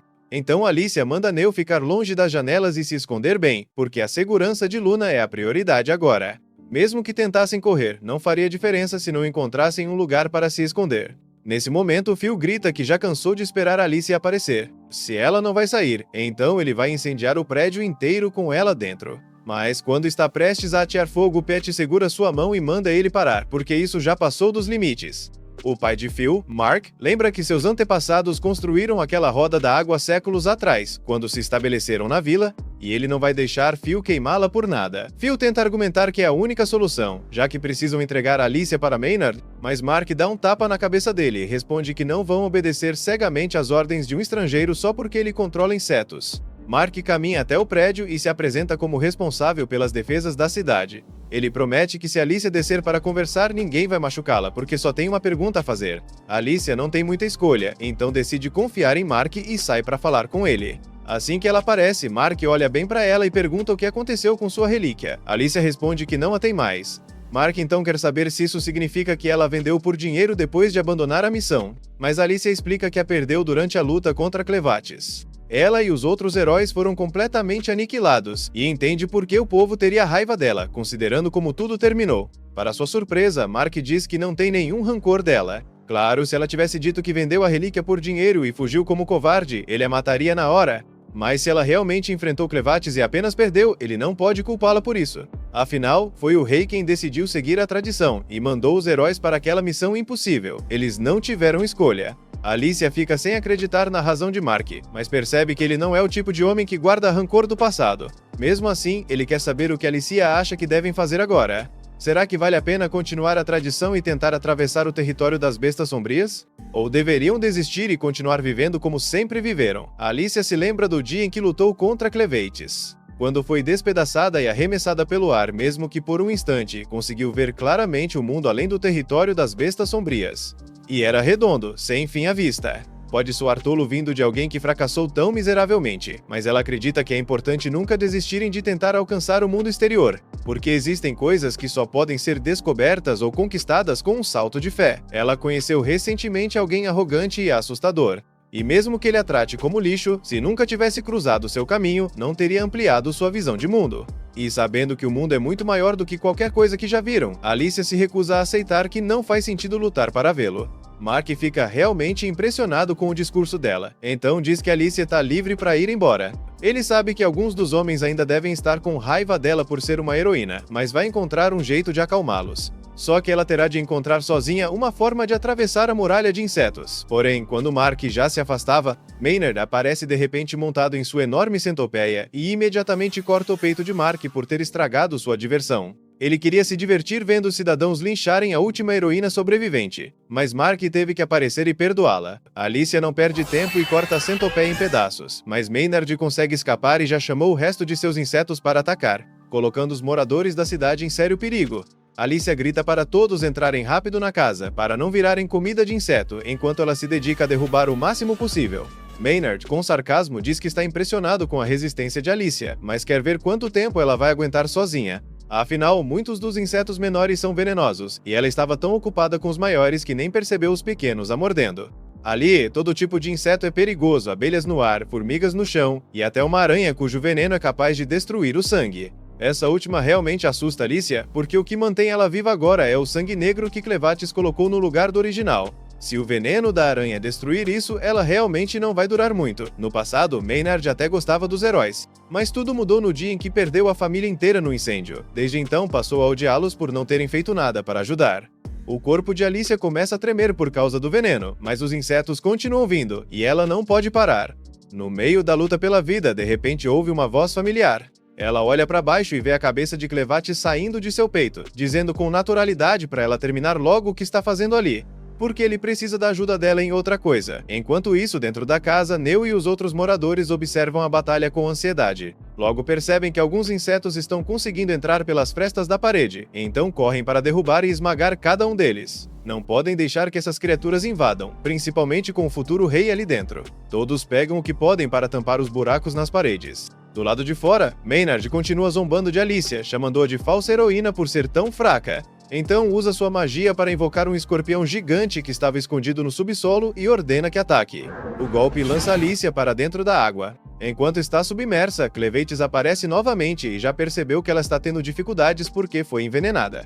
Ela pergunta se o veneno realmente afeta o sangue negro, e ele confirma que sim. Não é forte o bastante para destruí-lo por completo, mas enquanto o efeito durar, Alicia não vai conseguir se curar dos ferimentos. Ou seja, sua imortalidade se foi. Na superfície, Maynard grita perguntando se Alicia acha que ficar debaixo da água vai protegê-la. Ele não se importa em esperar até que ela precise respirar. Mas lembra que os amigos dela, escondidos na casa, talvez não sobrevivam por tanto tempo. Na casa, os moradores finalmente bloqueiam todas as frestas, mas de repente algo cai do telhado, uma larva gigante. Phil a esmaga de imediato, mas há muitas outras surgindo. Elas não só estão devorando o telhado, como também toda a floresta. De volta à cidade, depois que Maynard partiu, os homens que Mark mandou ficar para trás derrubaram os soldados Bolatti, mas começam a ouvir um som estranho vindo da floresta. Não sabem o que é. Nai diz que já começou, mas eles não entendem do que ela está falando. Na verdade, se perguntam por que ela nem seguiu Maynard quando ele partiu. A resposta é simples. Nai valoriza a própria vida e não quer estar perto dele a menos que seja necessário. Ele é o mestre de todos os insetos e completamente insano. Quando entra em frenesi, nada ao redor sobrevive. Na floresta, Maynard ri de forma ameaçadora enquanto as larvas devoram tudo. Ele explica que essas larvas são especiais porque só eclodem uma vez a cada século. E quando isso acontece, toda a vegetação ao redor é destruída em poucos minutos. Ou seja, quando terminarem não sobrará nada da floresta. Isso não tem nada a ver com Alicia. Maynard simplesmente sabe que os moradores dependem da madeira da floresta para sobreviver. Então, se quisesse arruinar suas vidas, destruir a floresta seria a forma perfeita. Além disso, quando as larvas terminarem de devorar o prédio, todos lá dentro virarão comida de inseto. 2 problemas resolvidos de uma vez só. Alicia não aceita deixar isso continuar. Ela salta da água para enfrentá-lo. Mas já é tarde. Várias larvas se transformaram em casulos, prestes a eclodir. Segundos depois, centenas de mariposas surgem e avançam diretamente contra ela. Mas quando Alicia tenta cortar as mariposas, as asas delas a cobrem com um pó estranho que atrapalha sua visão. Agora ela mal consegue enxergar o que está acontecendo. Então Maynard aproveita a oportunidade e usa um escorpião para jogá-la para longe. Ela tenta com todas as forças se libertar, mas já não tem mais energia. Está prestes a ser devorada. Clem percebe que se não fizer alguma coisa logo, Alicia vai morrer. Então, finalmente decide ajudá-la um pouco. Ele puxa a espada Stream Splitter de dentro de sua sombra. Maynard vê a lâmina emergindo do monte de insetos e começa a ficar preocupado, porque aquilo se parece demais com uma regalia. Clem diz a Alicia que todos os seres vivos são feitos, em sua maior parte, de água, e com os insetos não é diferente. Por isso quer que ela os imagine como um rio, e acabe logo com isso, já que ele ainda precisa da ajuda dela. Alicia agarra a espada e com um único golpe transforma os insetos ao seu redor em névoa, mas isso ainda não é suficiente. Ela assume sua postura, e reunindo toda a força que resta em seu corpo, realiza um corte como se fosse água corrente, um golpe fluido, que carrega sua força por uma grande massa de água, e nesse caso essa água são os insetos. Em questão de instantes, cada inseto da floresta é erradicado. De tão grande que foi a destruição, Nai consegue ver a nuvem de fluido dos insetos até da cidade, e não acredita que alguém foi realmente capaz de acabar com todos eles tão rápido. Com cada inseto morto, a pedra mágica incrustada no peito de Maynard se quebra. Sem ela, ele não consegue mais usar magia e fica completamente indefeso. Alice então aponta a espada para ele. Maynard tenta se fazer de corajoso, dizendo que nunca vai se render, mas ela não se importa nem um pouco, simplesmente o nocauteia. Ela venceu, mas a luta a deixou exausta, e logo depois ela desmaia. Nai corre para verificar como Alice está, mas quando chega vê Clem carregando a heroína. Ela fica confusa, porque não sabia que ele tinha voltado de sua missão. Clem diz que Alicia perdeu tempo demais lidando com aquele fraco, e que precisam se preparar para partir imediatamente, porque a situação mudou. Esse Clem é apenas um clone que ele criou a partir do Dark Core dentro do corpo de Alicia, depois de ter sido selado em uma bolha de sangue. Agora ele precisa da ajuda dela para se libertar. Alicia pergunta se ele ao menos conseguiu derrotar Drell. Mas sobre isso, Clem admite que Drell provavelmente tem o poder de uma das bestas do Senhor das Trevas ao seu lado e que não vai ser nada fácil vencê-lo. No que restou do reino de Raiden, os esforços de evacuação estão em andamento e cerca de 80% dos sobreviventes já foram levados para o abrigo subterrâneo. No entanto, a rainha Tala se recusa a sair, pelo menos até encontrar seu filho. Uma das anciãs tenta convencê-la a partir, lembrando que no momento ela é a única pessoa adequada para governar o reino. Mas Tala insiste que não pode fugir, porque que tipo de mãe ela seria se abandonasse o próprio filho? A anciã entende como ela se sente, mas pergunta como Tala pode ter tanta certeza de que o filho está vivo, já que não houve nenhum sinal dele desde o ataque. Tala explica que sabe porque a forja de Raiden ainda brilha em vermelho vivo como sempre. Em condições normais, com o rei morto, a forja ficaria adormecida até que alguém digno de usá-la aparecesse. Mas o fato de ainda estar ativa significa que alguém da linhagem real está vivo, e a única outra pessoa com o sangue do rei é o filho dela. Por isso, ela afirma que a prioridade deve ser encontrá-lo e protegê-lo até que ele seja forte o suficiente para usar a forja. Enquanto conseguirem fazer isso, o reino de Raiden viverá. O plano está claro, mas Tala fica frustrada porque tudo isso poderia ter sido evitado se ela tivesse conseguido fugir do reino com o filho como havia planejado. A anciã pergunta o que ela quer dizer, então Tala explica que antes do ataque de Clevates ela teve uma premonição de que isso aconteceria. Ela sabia que os heróis seriam fracos demais para derrotar as bestas das trevas e que Clevates destruiria a capital em retaliação. Mas como não sabia quando exatamente aconteceria, perdeu a chance de escapar. Nesse momento, o mensageiro da rainha, Fávio, retorna com notícias importantes. Ele conta que o exército de Drell, com 50.000 soldados, entrou em batalha contra o exército de Ezin ao longo do rio Morel. Os soldados de Ezin lutaram com bravura, mas foram incapazes de resistir à poderosa magia de Drell. No entanto, logo após a batalha terminar, Clevates apareceu do nada e eliminou instantaneamente quase metade do exército de Drell. E isso nem foi a parte mais impressionante. Momentos depois, Drell criou uma estranha esfera vermelha que conseguiu aprisionar Clevates. Essa revelação deixa Tala inquieta, porque como alguém pode lidar com um homem capaz de derrotar um Lorde das Bestas das Trevas? Agora, Drell e seu exército restante de cerca de 20.000 homens estão a caminho dali, e ninguém sabe o que fazer. Tala se recusa a aceitar isso, porque vai contra todas as tradições. Apenas heróis deveriam ser capazes de enfrentar Lordes das Trevas. Mas Fávio aponta que Drell, tecnicamente, é um ex-herói, e ainda possui sua relíquia. Então ele se enquadra nos requisitos da profecia. Mesmo assim, Tala não acredita que um homem como Drell, que lidera um exército para invadir outra nação, possa ser o herói da profecia. Então ela anuncia que vai destruir sua relíquia, porque ele não merece empunhá-la. Fávio pergunta se é realmente possível destruir uma relíquia.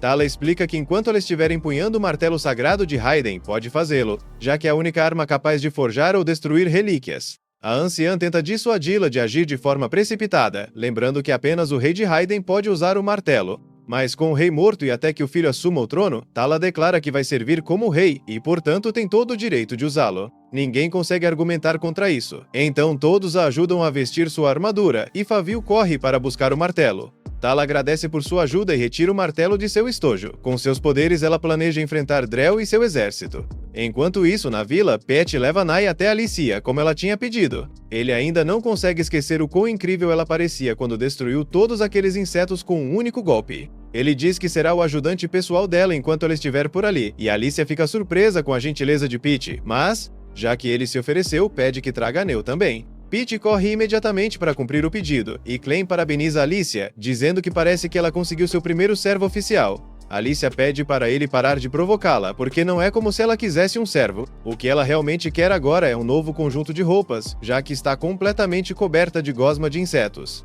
Nesse momento, Nai fala e pergunta por que a trouxeram, porque seus joelhos já estão doendo e ela só quer ir para casa. Alicia acha estranho Pete ter conseguido capturar Nai tão facilmente, já que Neu havia mencionado que ela podia controlar o magnetismo. Mas como Peach não usou armas, não havia nada para Nai manipular, e contra tanta força bruta, ela ficou totalmente indefesa. De qualquer forma, Alicia diz que tem algumas perguntas para fazer. Então pede que Nai conte tudo o que sabe sobre Drell e seu envolvimento com os Lordes das Trevas. Nai não entende do que Alicia está falando, então ela reformula e pergunta se Nai já viu o Ichor sombrio de Drell. Ela explica que é basicamente sangue que se move sozinho, mas Nai parece realmente confusa e responde que nunca viu nada assim. E, pra ser sincera, só de imaginar já parece algo nojento de olhar. Alicia percebe que Nai não está mentindo sobre isso, mas Clem tem certeza de que o que Drell usou foi Ichor sombrio, e apenas Lordes das Bestas das Trevas são capazes de produzi-lo.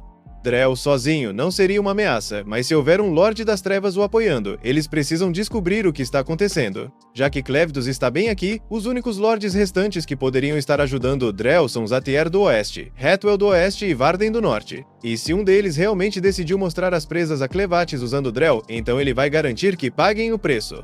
Falando em Drell, Alicia pergunta a Clem se realmente estava tudo bem ele ter deixado seu corpo para trás e vindo aqui nessa forma menor. Mas Clem explica que aquele não era seu corpo principal. É melhor para ele que quem estiver ajudando Drell acredite que Clevatis está preso, já que isso tornaria mais fácil encurralar o inimigo. Nai já estava tentando chamar a atenção deles há um tempo, então ela fala alto e pergunta se já terminaram, porque gostaria de ir embora. É verdade que ela está impotente e sem metal para manipular, mas ainda tem o metal de suas manoplas com ela.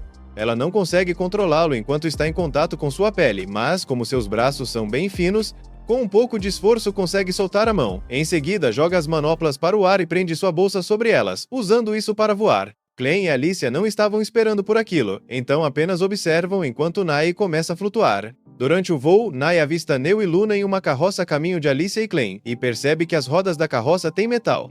Ela decide aproveitar a oportunidade. Sabe que Drell vai brigar com ela se voltar de mãos vazias, então pousa em cima da carroça e anuncia que vai levá-los com ela para entregar ao mestre. Usando suas manoplas, ela deixa os irmãos inconscientes e ergue a carroça no ar para sequestrar Neu e Luna. Porém, quando pensava que tinha conseguido escapar, percebe que Clem de alguma forma está sentado bem ao lado dela. Alicia encosta a espada no pescoço de Nai e explica que o verdadeiro motivo para aquela carroça ter sido preparada era porque queriam forçar Nai a levá-los até Drell. Então, para eles, isso foi perfeito. Como a espada de Alicia é feita de puro metal de Raiden, Nai não pode controlá-la. Então ela faz a escolha mais sensata e se rende, aceitando levar o grupo pacificamente até Drell. Lá embaixo, os irmãos ficam aliviados ao perceber que Clem e Alicia conseguiram subir na carroça em segurança. Eles acenam e gritam que Alicia será sempre bem-vinda para voltar. O resto das pessoas da vila também diz o mesmo enquanto os veem passar pelo céu, e Alicia fica feliz por ter causado um impacto positivo na vida deles, porque isso a faz se sentir como uma verdadeira heroína.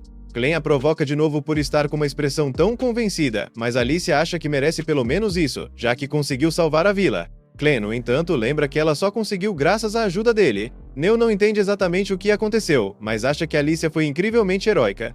E fica realmente surpresa ao descobrir que Luna é o príncipe de Raiden. Ela pergunta se está tudo bem segurá-lo assim, de forma tão casual, já que alguém como ela normalmente não teria permissão para tocar em um membro da realeza, mas Clem responde que essa é uma regra boba. Neu está em uma posição especial e foi essencial para manter Luna vivo. Ela também é várias vezes mais forte do que qualquer humano comum agora. Então, se algum dia alguém tentar dizer que ela não vale nada, deveria simplesmente esmagar essa pessoa.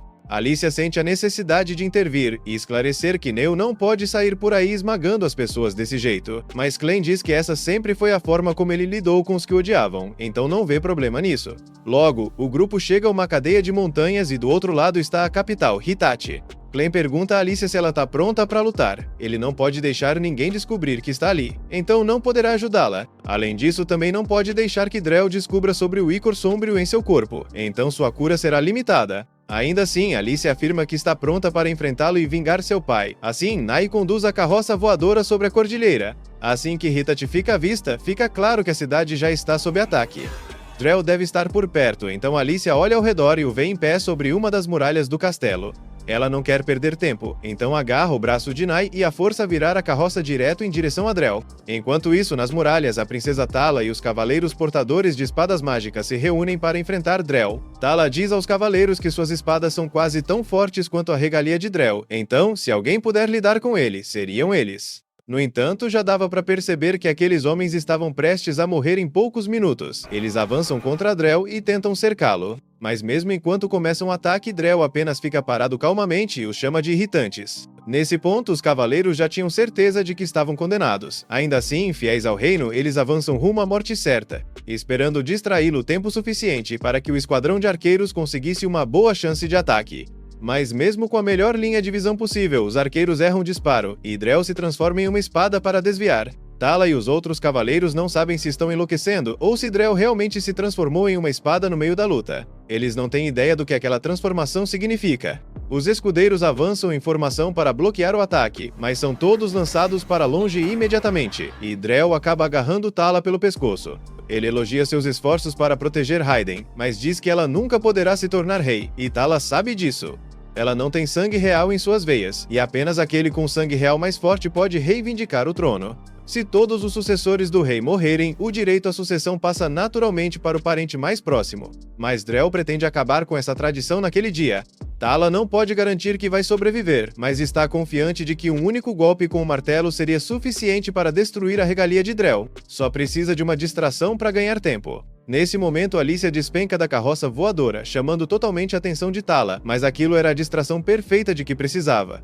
Então ela aproveita a oportunidade e ataca a espada de Drell. Enquanto isso, Clegane e Nai observam de longe. Nai se pergunta se Alicia ficará bem enfrentando Drell sozinha. Mas Clegane responde que não importa se Alicia vencer ou perder, porque tudo o que queria era que ela mantivesse Drell ocupado. Drell e quem quer que esteja o apoiando estão atrás da forja de Raiden. Clegane quer chegar lá primeiro. E é por isso que trouxe Luna, já que apenas alguém com sangue real pode quebrar o selo. Clegane já sabe onde a forja está. Então conduz Neo até uma das muralhas do castelo e diz que a forja fica do outro lado.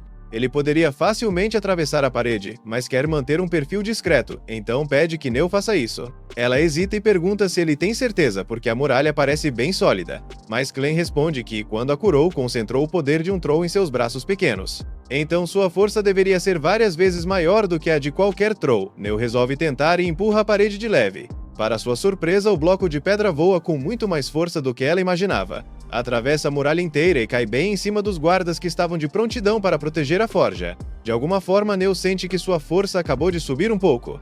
Mas Clegane diz que ela está imaginando coisas e pede que se apresse, porque eles não têm muito tempo. Enquanto isso, na entrada da forja, Fávio e alguns guardas conseguiram sobreviver ao ataque acidental de Neo. Mas antes que pudessem entender o que os atingiu, Clegane usa seus poderes para arrastá-los para as sombras.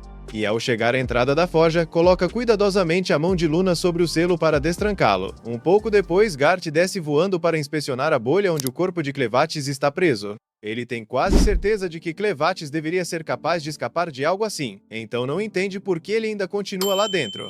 Gart dá um chute na bolha para tentar quebrá-la, mas ela é realmente sólida, e ele percebe que não tem força suficiente para destruí-la. Nesse momento, Rold vira e se apresenta. Ele viu Gart descer voando do céu e assume que essa deve ser sua habilidade mágica, então quer pedir um favor. Ele explica que precisa que Gart o leve voando até a capital de Raiden, porque Drell e seu exército já devem ter começado o ataque, e ele precisa impedi-los. O Gart estava prestes a ignorar Rold, mas tinha assistido a luta de longe e lembra perfeitamente que Rold foi derrotado por Drell. Por isso, se pergunta por que ele iria querer lutar de novo agora. Rold sabe que provavelmente não tem chance de vencer, mas alguém precisa deter Drell antes que ele consiga colocar as mãos na forja de Raiden. Se ele conseguir acessar esse tesouro e usá-lo junto com sua magia, uma calamidade catastrófica vai atingir a Terra. Ouvir a palavra magia faz Gart se lembrar do que Zater havia dito antes de sair em missão. Se essa calamidade realmente estiver prestes a acontecer, talvez ele devesse investigar, usando Rold como desculpa. Gart então diz a Rold que vai ajudá-lo a chegar até Hitachi, mas apenas sob duas condições. Primeiro, assim que chegarem lá, Rold terá que ajudá-lo em sua missão por um tempo. Segundo, Rold não poderá fazer perguntas sobre quem Gart é. Rold pergunta o que acontece se ele quebrar essas condições, e Gart responde que o matará. Rold diz que nunca faria nada que traísse sua pátria, mas fora isso aceita os termos. Gart então revela suas asas e diz para Rold segurar firme, ou ficará para trás. Assim, Rold agarra o tornozelo de Gart, e os dois partem voando em direção a Hitachi. Enquanto isso, na capital, Clegane ainda tenta abrir o selo da forja com a ajuda de Luna, mas não está funcionando. Ele também acha que arrebentar a entrada à força não é uma boa ideia, então decide tentar entrar por cima. Ele pede para Neo cuidar de Luna por um momento, e em seguida salta até o topo da chaminé da forja. O calor que sai de lá de dentro é absurdo. tão intenso que ele tem certeza de que qualquer besta sombria comum seria incinerada se tentasse entrar por ali. Mas ele não é uma besta sombria qualquer. Convicto, ele se joga sem pensar duas vezes. Do lado de fora, porém, Neo é abordada por um homem estranho. Quando ela se vira para ver quem é, fica horrorizada. Dentro da chaminé, Clem percebe, no meio do caminho, que talvez não seja tão resistente assim ao calor. Então ele se esconde na sombra de um dos tijolos que conseguiu soltar. Ele fica impressionado com o poder da forja, mesmo em estado dormente, e adoraria dar uma olhada lá dentro, mas tem quase certeza de que seria queimado vivo se tentasse entrar completamente. Nesse instante, ele percebe que as portas da forja estão de alguma forma abertas. Mas o que o preocupa ainda mais é ver que Neo está inconsciente lá fora e que Luna desapareceu. Um momento depois, o misterioso Homem de Antes aparece, carregando Luna nos braços, e ele nada mais é do que o Rei de Raiden. Só que, pelo estado de seu corpo, ele já deveria estar morto. Enquanto isso, Alicia ainda está em combate contra Drell, e a situação não vai nada bem. Drell a ridiculariza, dizendo que ela não chega nem perto da força que o pai dela tinha. E por mais que odeie admitir, Alicia sabe que ele tem razão, já que mal consegue acompanhá-lo. Ela acaba sendo lançada para trás e cai em meio a um grupo de soldados de Drell. Mas aqueles soldados não valem o tempo dela, então Alicia logo procura por Drell novamente.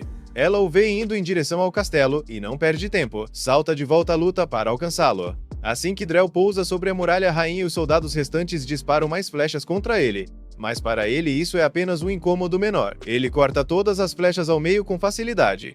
As flechas podem não ter causado nenhum dano a Drell, mas ganharam tempo suficiente para que Alicia o alcançasse. Então ela desfere contra ele um corte ascendente com a espada. Infelizmente, essa técnica foi criada pelo próprio Drell, que bloqueia facilmente o golpe e contra-ataca com algo ainda mais devastador. O golpe Dragonfly Sky. Esse ataque lança centenas de cortes contra Alicia. Mas, para surpresa de Drell, Alicia consegue sair daquele ataque com todos os membros ainda intactos. Então ele a elogia, dizendo que ela realmente tem talento, como era de se esperar da filha do mestre espadachim. Alicia, porém, não quer ouvir esse tipo de elogio vazio. Ela ergue a espada e exige saber o que aconteceu entre Drell e seu pai, e por que ele o matou. Drell responde que o pai dela, Margo, foi um amigo que treinou com ele na mesma escola de espadas e que também competiu contra ele pelo título de herói. Alicia fica chocada, pois é a primeira vez que ouve falar disso, e Drell também se surpreende que ela nunca tenha escutado essa história. Então, ele guarda a espada e diz que vai contar tudo, como ficou conhecido como Drell, o matador de dragões, e como o pai dela desistiu de se tornar um herói. 25 anos atrás, Drell e Margo se enfrentaram em um torneio para decidir quem empunharia a primeira regalia que o Rei de Raiden havia forjado na época. Drell e Margo ainda eram grandes amigos naquele tempo. Quando o torneio começou, os dois prometeram dar o máximo de si.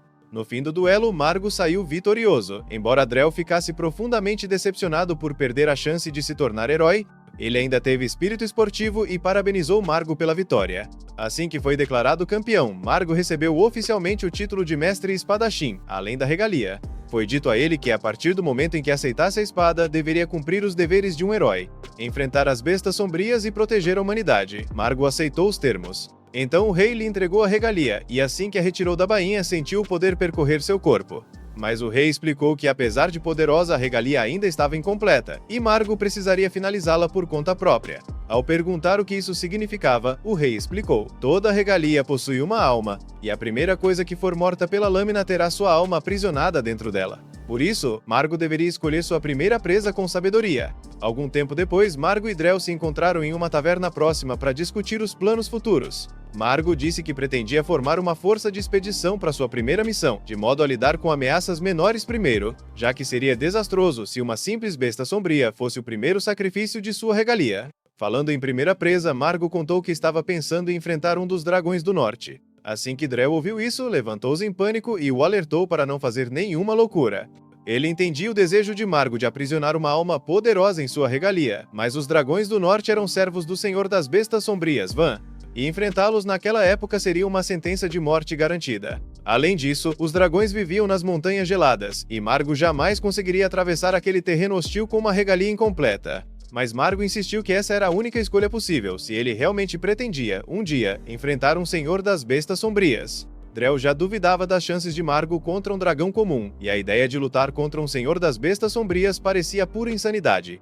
As lendas falavam de heróis que eventualmente derrotavam esses senhores sombrios, mas Drell nunca acreditou nelas de verdade. Ainda assim, ele sabia que Margo era o espadachim mais forte que já vira. Se alguém poderia derrotar um Senhor das Bestas Sombrias, seria ele.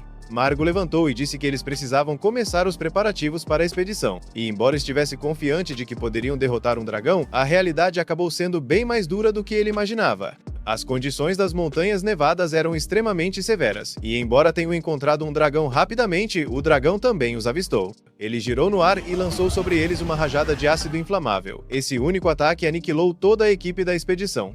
Restaram apenas Drell e Margo. Drell insistiu que deveriam recuar, pois suas chances de vitória eram mínimas. Mas fugir não era uma opção, o dragão certamente os caçaria se tentassem. Restava apenas avançar e derrotá-lo antes que fossem mortos. Mas isso era mais fácil falar do que fazer, especialmente porque o dragão usava sua vantagem aérea para ficar fora de alcance. Eles precisavam pensar rápido, então Margo teve uma ideia. Pediu a Drell que usasse contra ele a técnica do dragão ascendente. Era uma jogada arriscada, mas a única chance de Margo chegar perto da criatura. Drell aceitou. Correu na direção de Margo e o lançou pelos ares com o golpe. Funcionou como planejado. Margo foi arremessado alto no céu, e quando passou acima do dragão, desferiu um golpe que dilacerou suas asas. A criatura caiu com violência no chão, e agora era a vez de Margo brilhar. Drell, atônito, só pôde assistir da lateral, impressionado com a performance extraordinária de seu amigo. Mesmo sem asas, o dragão continuava feroz, mas Margo ainda mais. A cada golpe, seus cortes se tornavam mais rápidos e precisos. Drell começava a acreditar que ele poderia realmente derrotar aquela fera. Porém, foi nesse momento que a tragédia aconteceu. Margo se preparava para desferir o golpe final, e parecia que a vitória estava garantida. Mas no meio do movimento, um dos pés de Margo ficou preso em uma pedra por uma fração de segundo. Essa pequena abertura foi tudo que o dragão precisava. Ele imediatamente lançou suas garras e arrancou o pé de Margo fora, junto com qualquer esperança que ele ainda tivesse de vencer a luta ou se tornar um herói. Naquele instante, Margo entendeu. É isso, chegou meu fim. Então, no último segundo, ele jogou sua espada para Drell e gritou para que ele terminasse aquilo antes de ser esmagado e silenciado pelo dragão. Drell mal teve tempo de processar o que acabara de acontecer, mas sabia o que precisava fazer. Ele agarrou a regalia e avançou direto contra o dragão enfraquecido. Graças a todo o dano que Margo já havia causado, Drell conseguiu facilmente decapitar o dragão, e mal podia acreditar no que tinha acabado de fazer. Ele se virou para olhar Margo e contar que eles realmente haviam derrotado a criatura. Mas momentos depois, a regalia começou a absorver a alma do dragão. Drell sentiu a imensa energia fluindo para dentro da espada, fazendo-se sentir mais forte do que nunca. Só que, assim que a espada terminou de absorver a alma, Drell percebeu uma presença assustadora atrás dele. Toda aquela comoção havia atraído a atenção do Senhor das Bestas Sombrias, Van. E a próxima coisa que Drell se lembra é de ter acordado em uma poça de seu próprio sangue. Mas, de alguma forma, seu corpo ainda estava intacto. Depois disso, Drell conseguiu carregar Margo e mais um outro sobrevivente de volta para a cidade. Foi a partir daí que Margo se aposentou como herói e viveu o resto da vida, até que Drell eventualmente o matou.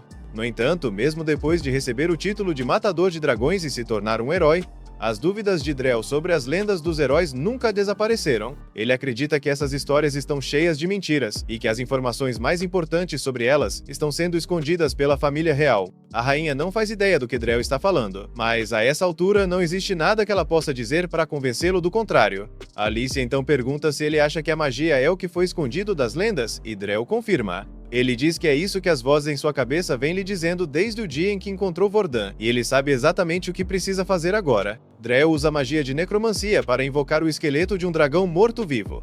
Ele o monta e o usa para derrubar Alicia da muralha antes de voar embora em suas costas, em direção à forja. Enquanto isso, no chão, Alicia sobrevive à queda, mas seu braço e sua perna ficam seriamente danificados. Ela usa o Dark Ichor para se curar, mas a dor é insuportável. Mesmo assim, ela tenta contatar Clem através do vínculo mental deles para avisar que Drell está indo para a forja. Mas Clem apenas manda que ela fique em silêncio, porque algo interessante está acontecendo bem diante de seus olhos. O rei de Hyden está prestes a jogar o próprio neto dentro da forja, por algum motivo. Esse foi o fim do 10º episódio. Comenta a palavra parte 11 para mostrar que você chegou até aqui. Assista ao próximo vídeo na tela, se inscreve no canal e ativa o sininho para não perder o próximo capítulo. E lembra, assistir até o fim ajuda muito o canal a crescer.